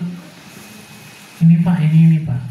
Kalau begini terus, kalau banyak pelanggan ya jadi masalah, problem. Ini lah. Kalau saya seperti itu, tapi kan tindakan saya yang saya lakukan seperti itu mungkin. Ya kalau saya tuh saya laksanakan, tapi kadang-kadang ketemu orang tuanya ngasih nomor telepon ya itulah susah. Kenapa? Karena saya nggak tahu budaya masyarakat sini karakternya itu berbeda dengan yang di kota, tingkatannya pun berbeda. Gitu. Ada yang mau mereka, ada yang memang perhatikan anaknya, ada yang cuek, ada yang sibuk sendiri, nggak perlu mau tahu. Jadi kasus-kasus seperti itu banyak. Tapi kita mau menghukum dengan memang Ibu betul bilang itu kesepakatan kita bersama. Dulu pernah di sini juga kesepakatan bersama ada kasih poin dulu kalau ya, pakai poin. Karena mereka ya poin dikasih orang tua beritahu ini poin melanggar ya mungkin yang tetap aja kadang-kadang melanggar kan. Tapi kalau poin itu berpengaruh kepada kenaikan kelas maka mereka akan berpikir. Karena itu memang dijalankan. Nah gitu kan ini kan SOP-nya ya untuk menertibkan anak. Ya memang sabar kita. Jadi kadang-kadang kalau sudah melewati batas itu Karena kita gemes juga kita. Kadang-kadang saya bilang sama orang tua, Bu, kalau saya boleh nempelin anak ibu, saya tempelin bisa berubah. Ya, kalau saya bilang kalau ada teman orang tua, karena sekarang nggak bisa ngapa-ngapain, hanya ngomong aja. Terus saya bilang, Bapak Ibu, kalau saya boleh nempelin, saya tempelin. Ini kan bahasa kasarnya, bukan enggak begitu, karena ini bahasa kasar, bahasa apa istilahnya ini. Saya tempelin, saya akan berubah anak itu, anak bapak itu. Ini apa ya, ngomongnya begitu. Tapi kan, ya itulah karakter masyarakat di sini mungkin ya, seperti itu. Ya itu aja mungkin. Terima kasih. Ya, terima kasih. Ya, baik. Sebenarnya untuk pengkondisian ini ya, pengkondisian orang tua tuh memang butuh yang tadi itu namanya kesepakatan sekolah. Nanti kita akan masuk ke materi itu juga tentang kesepakatan sekolah, dan cara membentuknya tuh tidak sekedar hanya dengan poin saja. Ya, kalau ngejar poin tuh gampang gitu ya. Nah, tapi sebenarnya apa yang mau kita bentuk, dan kadang-kadang kita tuh merasa bersalah kalau anak didiknya tuh nggak berubah gitu. Nah, tapi kita nggak ngecek di aspek lain. Misalnya di orang tuanya memang hilang perannya di sini, peran kerjasamanya maksudnya ya. Kembali, siswa bisa didorong sampai ke tahap 90% daripada tugas pendidikannya ya. Misalnya pembentukan karakternya di sekolah, kalau guru terlibat, murid terlibat, orang tua terlibat, itu harus disosialisasikan. Kalau misalnya kehilangan keterlibatan orang tua, berarti yang didorong perubahannya hanya bisa maksimal di tahap 50%. Ya, kalau anaknya juga nggak kooperatif, cuman gurunya, berarti hanya bisa didorong ke 30%. Itu yang bikin kita jadi nggak berekspektasi muluk-muluk, gitu. Ya, realistis. Dan pada saat sesi pertemuan dengan keluarga siswa, sampaikan gitu. Bapak Ibu, kalau Bapak Ibu mau perubahan sampai 90%, berarti kita bertiga nih harus bersinergi. Kalau nanti Bapak Ibu melakukan kenakalan, anaknya Bapak Ibu melakukan kenakalan, cross check keterlibatan kita bertiga nih gimana. Kalau Bapak Ibu hilang ya wajar, cuma 50% aja nih anak perubahannya, cuma bisa nyampe skor tapi akhlaknya nggak bisa gitu. Ya, feedback balik. Kalau orang tuanya komplain, kan kita udah bikin kesepakatan sekolah. Makanya kesepakatan sekolah ini nggak hanya dari aturan buku, fleksibel kok, bisa diturunkan ke realitas sekolah masing-masing. Ya, nanti kita bikin kesepakatan sekolah yang basicnya tetap ke disiplin positif, tidak hanya ke reward pembentukan perilaku dengan poin dan sebagainya. Ya, disempurnakan. Ya, ini panjang sekali. Saya nggak apa-apa berlama-lama di materi ini karena ini yang harus digodok dulu nih. Ini disadarkan dulu nih tentang ini. Biar kita nggak mindset kita hukum, konsekuensi, reward kayak gitu, nggak gitu. Ada yang jauh lebih penting untuk kita selesaikan di mindsetnya kita di sebagai guru tentang prinsip-prinsip. Ya.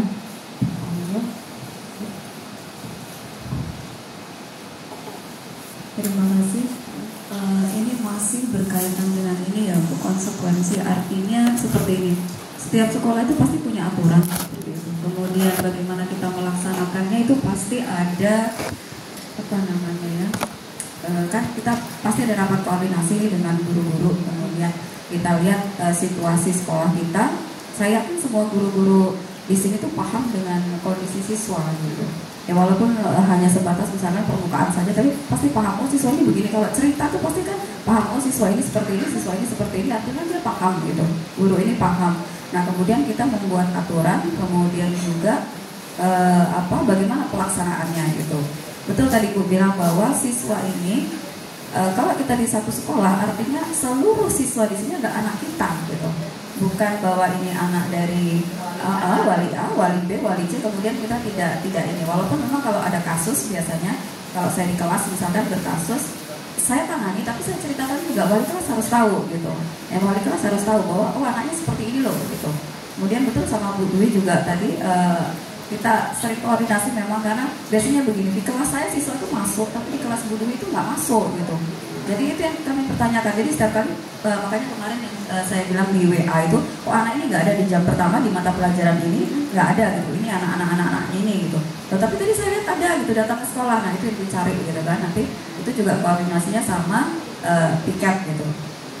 Nah artinya kan kita sudah melaksanakan itu gitu. Cuma yang jadi kalau buat saya mungkin ini yang jadi masalah itu adalah konsistensi gitu. Maksudnya gini, ketika tadi betul, ketika kita sudah capek gitu, seharusnya kita harus melaksanakan ini loh supaya anaknya itu paham, oh konsekuensinya ini.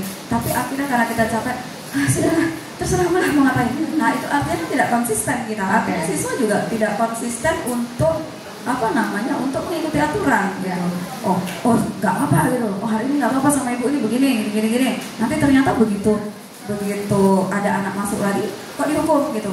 Yang anak tadi kan hukum itu tadi kenapa nggak ini? Artinya kita nggak konsisten gitu loh. Itu kemudian ada beberapa anak memang yang ya saya yakin tadi kalau misalkan sama guru ini dia bisa klop gitu, sama guru ini dia kayak agak takut gitu.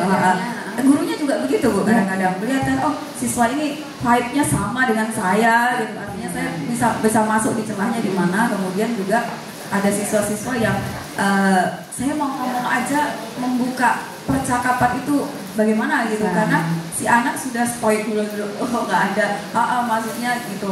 Jadi kadang-kadang terlewatkan gitu. Yang ini akhirnya betul sih memang sebenarnya kita koordinasi, tapi itu tadi yang paling poin buat saya itu konsistensi gitu.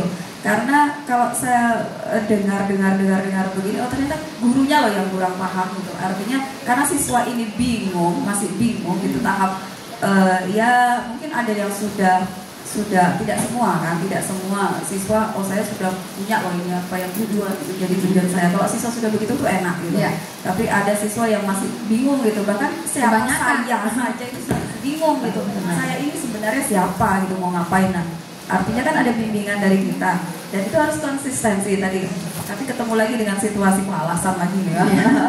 alasan ketemu dengan situasi tadi kita capek. Kalau misalkan dari pribadi saya sih nggak pernah misalkan kalau ada, insya Allah mudah-mudahan tidak gitu. Kalau ada masalah di rumah kan nggak juga sih di guru. Yang kita masalahkan itu adalah salahnya dia, bukan siswanya gitu. Jadi salahnya kenapa itu yang dihukum atau dikasih konsekuensi. Kemudian kalau dia berbuat baik ya tetap kita reward, kita kasih terima kasih, kita ucapan ini gitu, maksudnya gitu. Cuma ya tadi konsisten gitu loh, maksudnya kita tetap kalau di A ya tetap A terus sampai kemana. Kemudian guru lain juga harus ikut gitu. Jangan artian misalkan ya satu jadi hero, yang jadi satunya malah jadi penjahat gitu. Karena yang satu menjalankan karena sesuai dengan aturan ikut dijalankan, yang satunya enggak gitu. Akhirnya lari ke sini, anak kan jadi tidak mengerti aturan. Kita dianggap penjahat gitu sama anak-anak, di mata mereka tuh kita jahat banget gitu. Karena kalau jujur dari saya ini memang strike gitu. Saya sempat dapat julukan ibu tiri gitu karena keras kalau saya kan. Tapi dalam artian bahwa kalau sudah selesai misalkan konsekuensinya sudah. Kalau anak ya sudah, maksudnya di situ saja 5 menit misalkan sampai 5 menit. Anak itu kesalahannya apa gitu. Misalkan ada kesepakatan kelas kemudian dilanggar. Saya sudah bilang kalau kesepakatan kelas, kalau saya pribadi misalkan di kelas itu boleh ngobrol sama temannya tapi dengan catatan sudah selesai mengerjakan tugas. Kemudian suaranya tidak mengganggu, volume suaranya dikecilkan gitu. Dengan catatan nggak boleh jalan-jalan juga. Silakan ngobrol, ngosip apa juga nggak apa-apa gitu.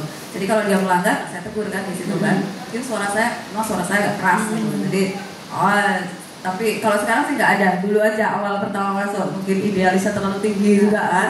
Jadi luar biasa. Sempat saya dapat julukan itu gitu. Maksud saya.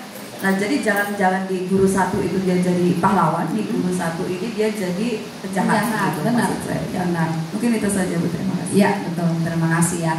Nah itu poin tadi yang mau saya anggarkan adalah konsistensi, benar.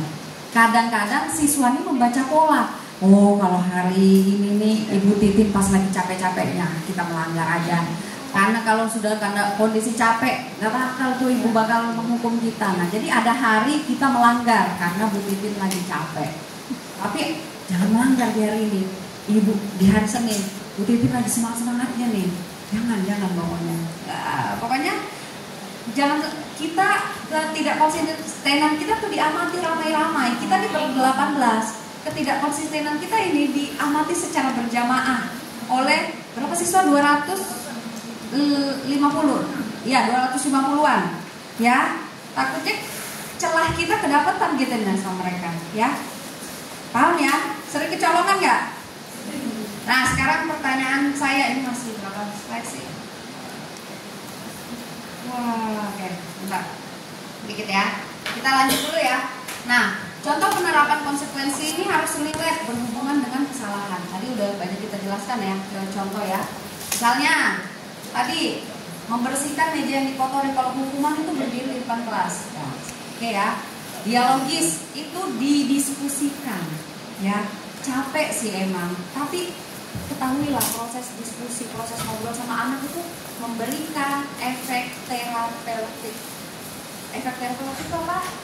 Efek penyembuhan. Entah yang sembuh itu sakit hatinya ke kita, entah yang sembuh itu salah pahamnya ke kita. Harus ada proses dialogis dalam, karena di dialogis itu mengantarkan kesadaran dia tentang hak dia, tentang kewajiban dia. Oke, aku salah, berarti kewajiban aku begini tanpa aku kehilangan hak aku yang ini. Jangan langsung dulu. Kadang oke lah, anak-anak ngelakuin tapi dia nggak tahu ini kenapa nih.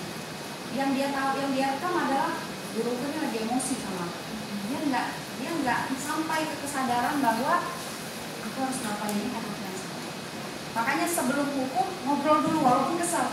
Nah, kamu tuh salahnya ini loh. Kenapa kamu melakukan ini? Area salahmu tuh di sekitar sini ada. Ayo dong. Dilakukan mas.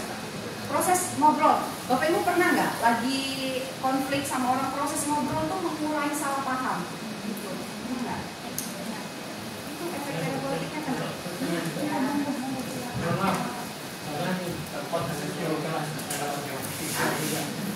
Oke, berkaitan dengan siswa semua. Nah di sini pernah saya nggak tahu nih nilai aja. Apakah saya yang salah? Enggak. Atau apa?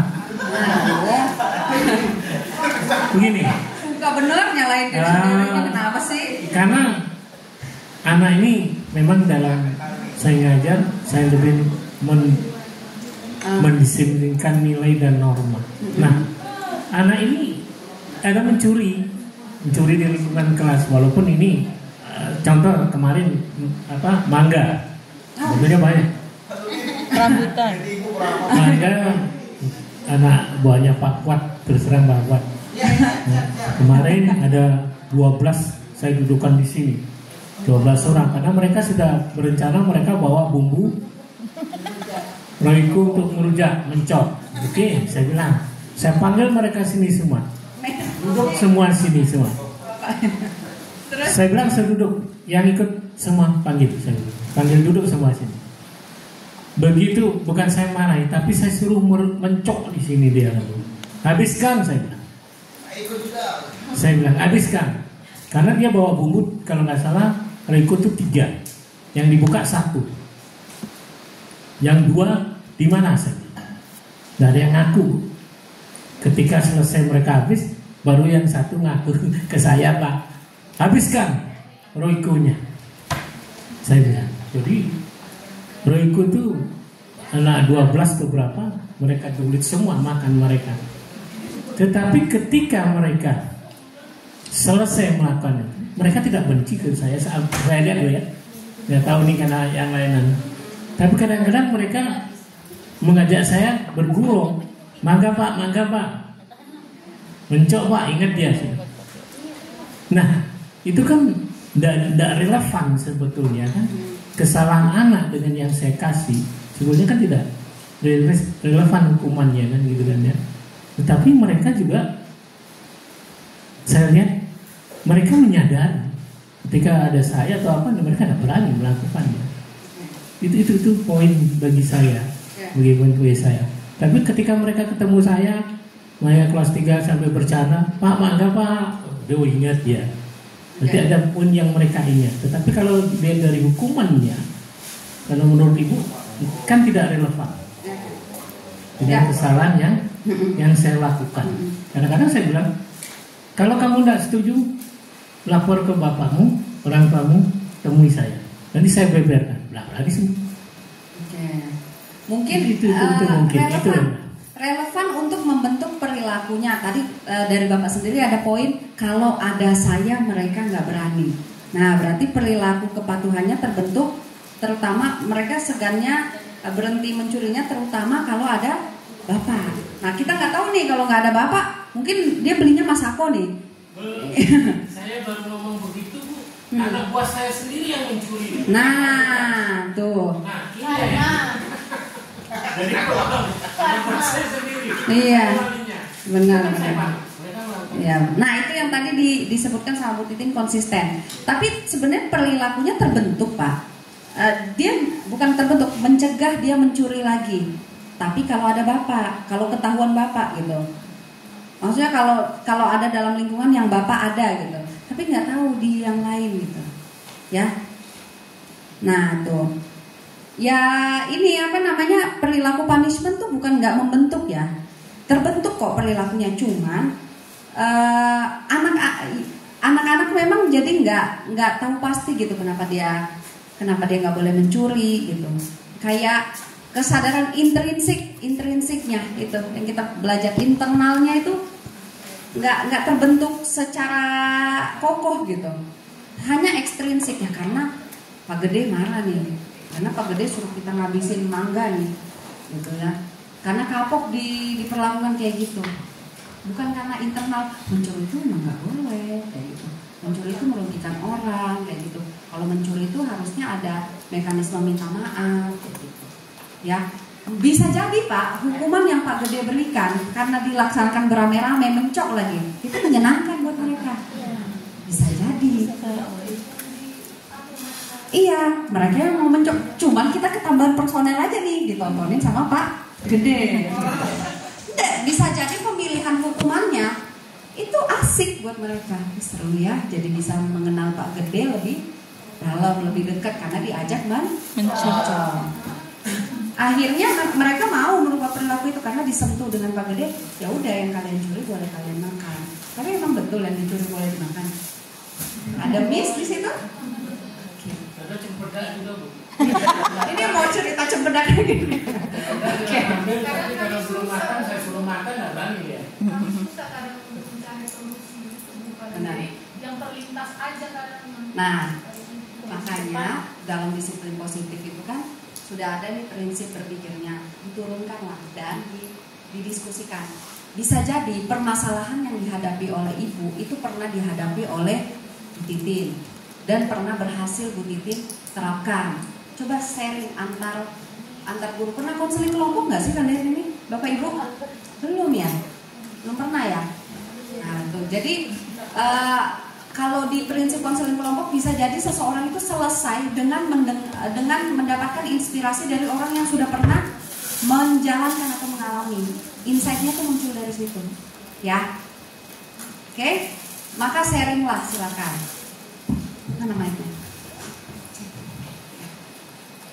Nah ini konsekuensi logis harus paham dulu nih, karena ini jadi dasar untuk menyusun, untuk mengcompare dengan hubungan. Ini dulu nggak apa-apa, nanti kita lain nanti bisa. Ini saya ingin berbagi sedikit aja. Ya. Saya pernah mencoba, ini bukan metode sih sebenarnya. Mencoba-coba. Ada nih siswa kami dulu. Siswa kami dulu. Nah si anak ini nih terkenal baik gitu. Baik tapi jadi merokok, orang yang merokok, kita tahu dia merokok. Pernah suatu hari saya dapat yang merokok di sekolahan. Nah pada saat dulu kan kita punya hukuman ini, merokok itu sudah hukuman berat, langsung dikeluarkan. Nah saya mencoba, saya melindungi si anak. Apakah perbuatan ini sangat salah ya? Apakah saya ini salah? Tapi si anak ini bagus jadi akhirnya. Dia tidak merokok lagi di sekolahan, tidak lagi. Apakah salah saya ini salah? Yang dilakukan apa? Melindunginya bisa lebih. Saya tak lapor ke guru lain, saya tak lapor ke kepala sekolah. Ya. Saya yang membinanya langsung. Merokoknya berhenti nggak? Merokoknya ya, saya kan tak bisa membilang mereka mengontrol itu ya. Mengontrol itu, tapi saya bilang janganlah merokok di sekolahan. Okay. Karena aturannya sudah seperti ini, jangan berubah. Nah, yang saya ingin katakan apakah cara saya ini salah gitu? Dia jadi patuh ya di situ. Ya, dia bilang lagi dia. Bagus, caranya nggak salah. Jadi benar yang dilakukan sama Pak Ali ini. Jadi penanganan dalam sebuah kasus itu kan ada alurnya ya. Kalau bisa personal dulu, misalnya antar guru ke siswa, yang nggak usah diviralkan gitu. Kalau selesai sudah gitu. Nah kalau nggak, misalnya ketemu penyelesaian masalahnya cuman hanya di 50% aja perilakunya berubah gitu, kesadarannya ada tapi dia nggak konsisten penerapannya, berarti harus sharing ke misalnya ke guru BK. Itu udah benar. Dan biasanya kita dalam pendekatan itu menggunakan tokoh-tokoh kunci lah. Misalnya kita tahu dia nih sering curhat ke kita, terus kita mendetek ada kesalahan dia yang kayaknya berulang-ulang dan tidak bisa diatasi oleh wali kelas. Ya kita menggerakkan diri sendiri lah untuk ini, untuk menyentuh permasalahan itu gitu. Nggak apa-apa. Kalau selesai ya nggak usah diviralkan gitu. Ya atau dikomunikasikan lah, Bu. Mohon izin saya tadi ada komunikasi terkait anak ibu yang begini gitu. Kan ini sudah close case ibaratnya, sudah selesai, jadi nggak usah diminta. Ya. Oke? Oke, sih berarti udah menerapkan disiplin positif sebelum mendapatkan materi. Tepuk tangan dulu dong. Buat semuanya, mau nggak? Iya. Pak, ini nggak bisa nih Pak. Ayo. Wih, mau berapa? Begini, memang betul Pak Ali. Saya pertama kasus itu enggak saya buka, saya peringatkan. Dan sebelumnya saya bilang diwanti-wanti, jangan merokok di kelas, di sekolah. Kalau merokok sekolah punya aturan. Nah, oke, sudah saya sampaikan. Mereka merokok, memang ada guru lapor saya tangani. Saya beritahu, Oke, kedua, melanggar lagi yang ketahuan guru lain dan saya lain-lain, ya sudah. Merokok berkali-kali, otomatis lain urusannya sih, ya bilang, oke, panggil atau telepon. Cuma yang saya memang sih saya tanya di anak buah saya atau di anak orang lain yang diajak merokok bersama. Kau merokok, tahu nggak orang tua? Saya bilang, tahu Pak. Kadang mereka juga merokok bersama, kan dia. Bukan merokok aja, jadi tidak ada minum juga, saya nggak tahu yang mabuk benar. Nah, kalau saya terapkan di sini mereka pelanggaran. Kalau itu memang pelanggaran berat memang harus di. Tetapi mereka tetap melakukan, kita tetap tahan mereka. Tetapi sampai saya ngomong, silakan kau merokok, jangan sekali-kali di sekolah. Ya. Itu urusan, kalau di luar itu urusan masyarakat dan orang tuamu. Orang tuamu saja mendukung kamu, membiarkan. Kalau saya itulah saya bilang, bahasa istilahnya saya, kalau saya tempelin kamu merokok, saya yang salah. Karena orang tuamu juga membiarkan. Ya. Makanya serba dilema. Gitu. Mungkin apakah saya yang salah, mungkin karena ngasih begitu, sehingga mereka tetap melakukan pelanggaran merokok. Karena merokok itu kalau sudah kecanduan, ya dia sembunyi-sembunyi belakang kantin, dia mungkin sarang di tengah-tengah tengah kompor, ya di talutan itu tengah di belakang itu sering. Nah sering anak buah saya terlibat juga. Ada yang satu ini memang saya bilang karena satu ini berpengaruh ke teman yang lain. Itu kan kuncinya satu. Tapi kalau saya istilahnya, ya betul lah guru bilang, kalau satu tidak bisa dibina, binasakan aja juga. Kalau saya begitu, bahasa saya belum satu nggak bisa dibina, saya binasakan yang benar. Bukan berarti saya bunuh. Saya biarkan kamu nilaimu berapa, nggak saya bantu semua. Nah itu bahasa yang memang guru kami saya, ya seperti itu memang. Saya sampaikan ke anak saya, kalau memang tidak mau berubah, ya sudah, saya bilang, kamu penyakit satu ini. Kalau memang mau berubah, silakan berubah. Jangan ngomong saja. Nah itu mungkin yang salah ini siapa kalau gitu. Kalau lingkungannya pada keluarganya aja yang membentuk, ya. Kita mau ngomong di sini sulit. Ya, benar. Terima kasih. Siap. Nah, jadi dalam proses pendidikan itu yang mana yang mau kita capai? Misalnya di lingkungan sekolah yang kita mau bentuk, taraf kita ini sampai ke kepatuhan, nilai kepatuhan karakter ya. Karakter salah satunya itu adalah kepatuhan dan kemampuan beradaptasi sama aturan. Ya. Jadi anak itu punya pilihan hidup. Merokok salah nggak? Ada nggak yang merokok? Enggak kan? Beberapa orang berpikir itu tidak salah, bahkan guru-gurunya punya habit merokok di luar gitu. Ya, oke, ini kita nggak lihat dari perspektif apapun ya. Oke, menyamakan persepsi dulu. Nah, dia datang ke sekolah, ada misi sekolah untuk membentuk karakter, patuh, dan mengerti aturan, gitu. Beradaptasi dengan aturan, ya. Kita sekolah lagi ngebentuk itu. Nah, ketika kita berhasil membuat si anak itu ngerti menempatkan diri untuk tidak merokok di lingkungan sekolah, berarti berhasil disiplin positifnya. Dia ngerti jadi yang nanti kalau ngerokok di rumah aja, atau kalau ngerokok adabnya seperti apa. Kalau dia sampai ke adab gitu, kalau ngerokok harus sendiri atau gimana. Oh itu udah, itu target kita bukan memberhentikan dia merokok, tapi mengerti, membuat dia sadar dan bertanggung jawab, menempatkan dirinya dan beradaptasi sama aturan. Paham? Paham? Kalau targetnya adalah membuat dia berhenti merokok, berarti yang mau berhenti merokok, yang mau membuat dia berhenti merokok siapa? Kita atau dia? Kita karena kita punya value, saya nggak suka orang merokok. Itu pertanyaan lagi balik, kok salah nggak? Ini dari perspektif ini ya, kehidupan sehari-hari, habit itu, perspektif habit. Kalau dari perspektif kesehatan salah, gitu ya. Misalnya karena banyak buruknya gitu, misalnya banyak efek negatifnya. Kalau zat itu misalnya aturan melarang narkoba, dia bilang, Bu saya nggak narkoba sekolah tapi di rumah malah, itu salah, nggak bisa. Ya, di narkoba aturan dia pindah ke rumah, dia pindah ke kebun sono, walet di mana di sini ya, tetap aturan hukumnya nggak boleh.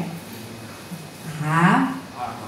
Jangan membebani diri untuk merubah orang, yang bisa merubah dirinya sendiri.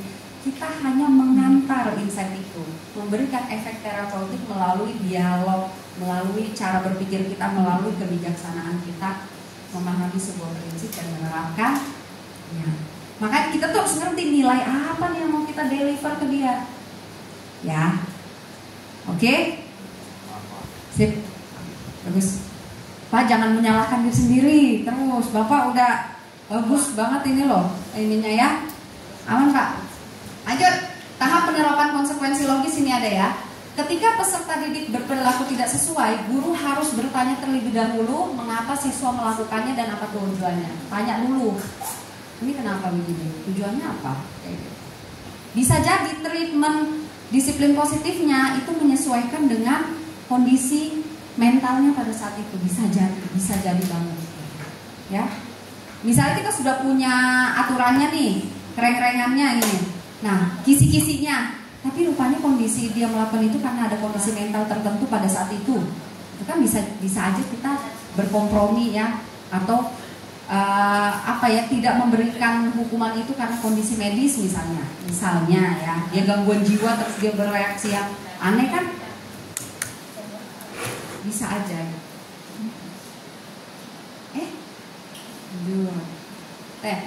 Dialoglah dengan peserta didik dan tanyakan dampak dari tindakan mereka ya. Cara kita masuk itu kita evaluasi dulu, dampaknya apa sih ke kamu dulu lah, kamu ada rasa bersalahnya enggak? Baru ke internalnya dulu, baru ke eksternalnya. Terus diskusikanlah dengan peserta didik mengenai konsekuensi yang harus mereka terima atas perilaku tidak sesuai yang telah mereka lakukan. Ya, Kalau mereka nggak semandiri itu untuk menentukan berdiskusi konsekuensinya, kita sudah punya kisi-kisi. Kita harus sudah punya senjatanya, punya kisi-kisinya. Ini loh nak, biar objektif, biar sesuai sama kesalahan, biar terbentuk nih, terobati nih karakter melanggarmu nih, ini loh. Ketika peserta didik menjalani konsekuensi yang telah disepakati, guru perlu memastikan mereka tidak merasa dihukum. Namun mereka melakukannya karena harus bertanggung jawab atas apa yang telah mereka lakukan. Di apa ya? Divalidasi gitu bahwa ini tujuannya nih nggak secara internal ini, secara eksternal ini. Karena misalnya ini bagian dari aturan, terus kalau kamu melakukan ini, lingkungan di sekolah kita jadi ini, kamu jadi role model yang begini gitu. Boleh. Terus selama proses menjalani konsekuensi, guru dapat memberikan dorongan dengan penguatan positif. Misalnya, oke, sudah bersih nih mejanya, makasih anak yang kamu bertanggung jawab. Sudah, jangan nanti ngefek lagi ke nilai, nanti ngefek lagi. Udah besok gak usah latihan skor, seminggu gak usah sekolah, jangan gitu ya. Udah. Airnya tumpah di meja, taplaknya kotor, ya udah lapnya mejanya dilap, taplaknya dicuci, udah selesai, kasih reward berupa reward emosional. Makasih anak, kamu bertanggung jawab. Oke, harapannya kamu nggak mengulangi ini lagi ya. Oke, terima kasih, sudah gitu aja, nggak panjang lebar. Oke, perhatikan ini dalam penerapan konsekuensi logis. Yang pertama, konsekuensi logis itu tujuannya membantu menyadarkan dan membentuk tanggung jawab, bukan untuk menyakiti. Kalau gara-gara misalnya nih konsekuensinya adalah lari keliling lapangan, lari keliling lapangan, atau dia coret dinding akhirnya dia ngecat terus dia capek, itu manusiawi. Kita kalau capek ya nak ya, capek, ya itu manusiawi karena kan habis beraktivitas berat gitu, bukan kapok kamu, nggak gitu ya, nggak gitu. Ya jadi dia tahu ada aktivitas fisik yang bertambah kalau dia mencoret-coret dinding misalnya. Hindari menunjukkan kekuasaan kepada peserta didik. Ya misalnya, aku nih gurumu ya, kalau saja kamu, misalnya kayak gitu, ngancamnya tuh pakai profesi atau jabatan misalnya. Fokus pada perilakunya bukan pada pribadi peserta didik. Itu tadi udah kita banyak bahas. Pemberian konsekuensi harus dilakukan dengan melibatkan peserta didik gitu. Dilibatkan. Ya, terus konsekuensi diberikan dengan tujuan untuk membelajarkan. Kalau tujuan kita untuk balas dendam, otomatis kita pasti membabi buta nih, masih aktivitasnya. Tapi kalau untuk membelajarkan ya kita sewajarnya, secukupnya. Aktivitas role play konsekuensi logis. Ini ada nanti konsekuensi logis di role play kan dengan situasi ini. Bagi menjadi 2 kelompok boleh lah ya, 2 atau 3 kelompok. Karena kita ngejar waktu ya. Oke. Sebentar. Nah, ini saya bahas dulu. Kesalahan penerapan konsekuensi logis itu bisa menyebabkan ini, kebencian, dendam, keinginan mengulang perilaku, terutama kalau nggak lagi ada kita gitu.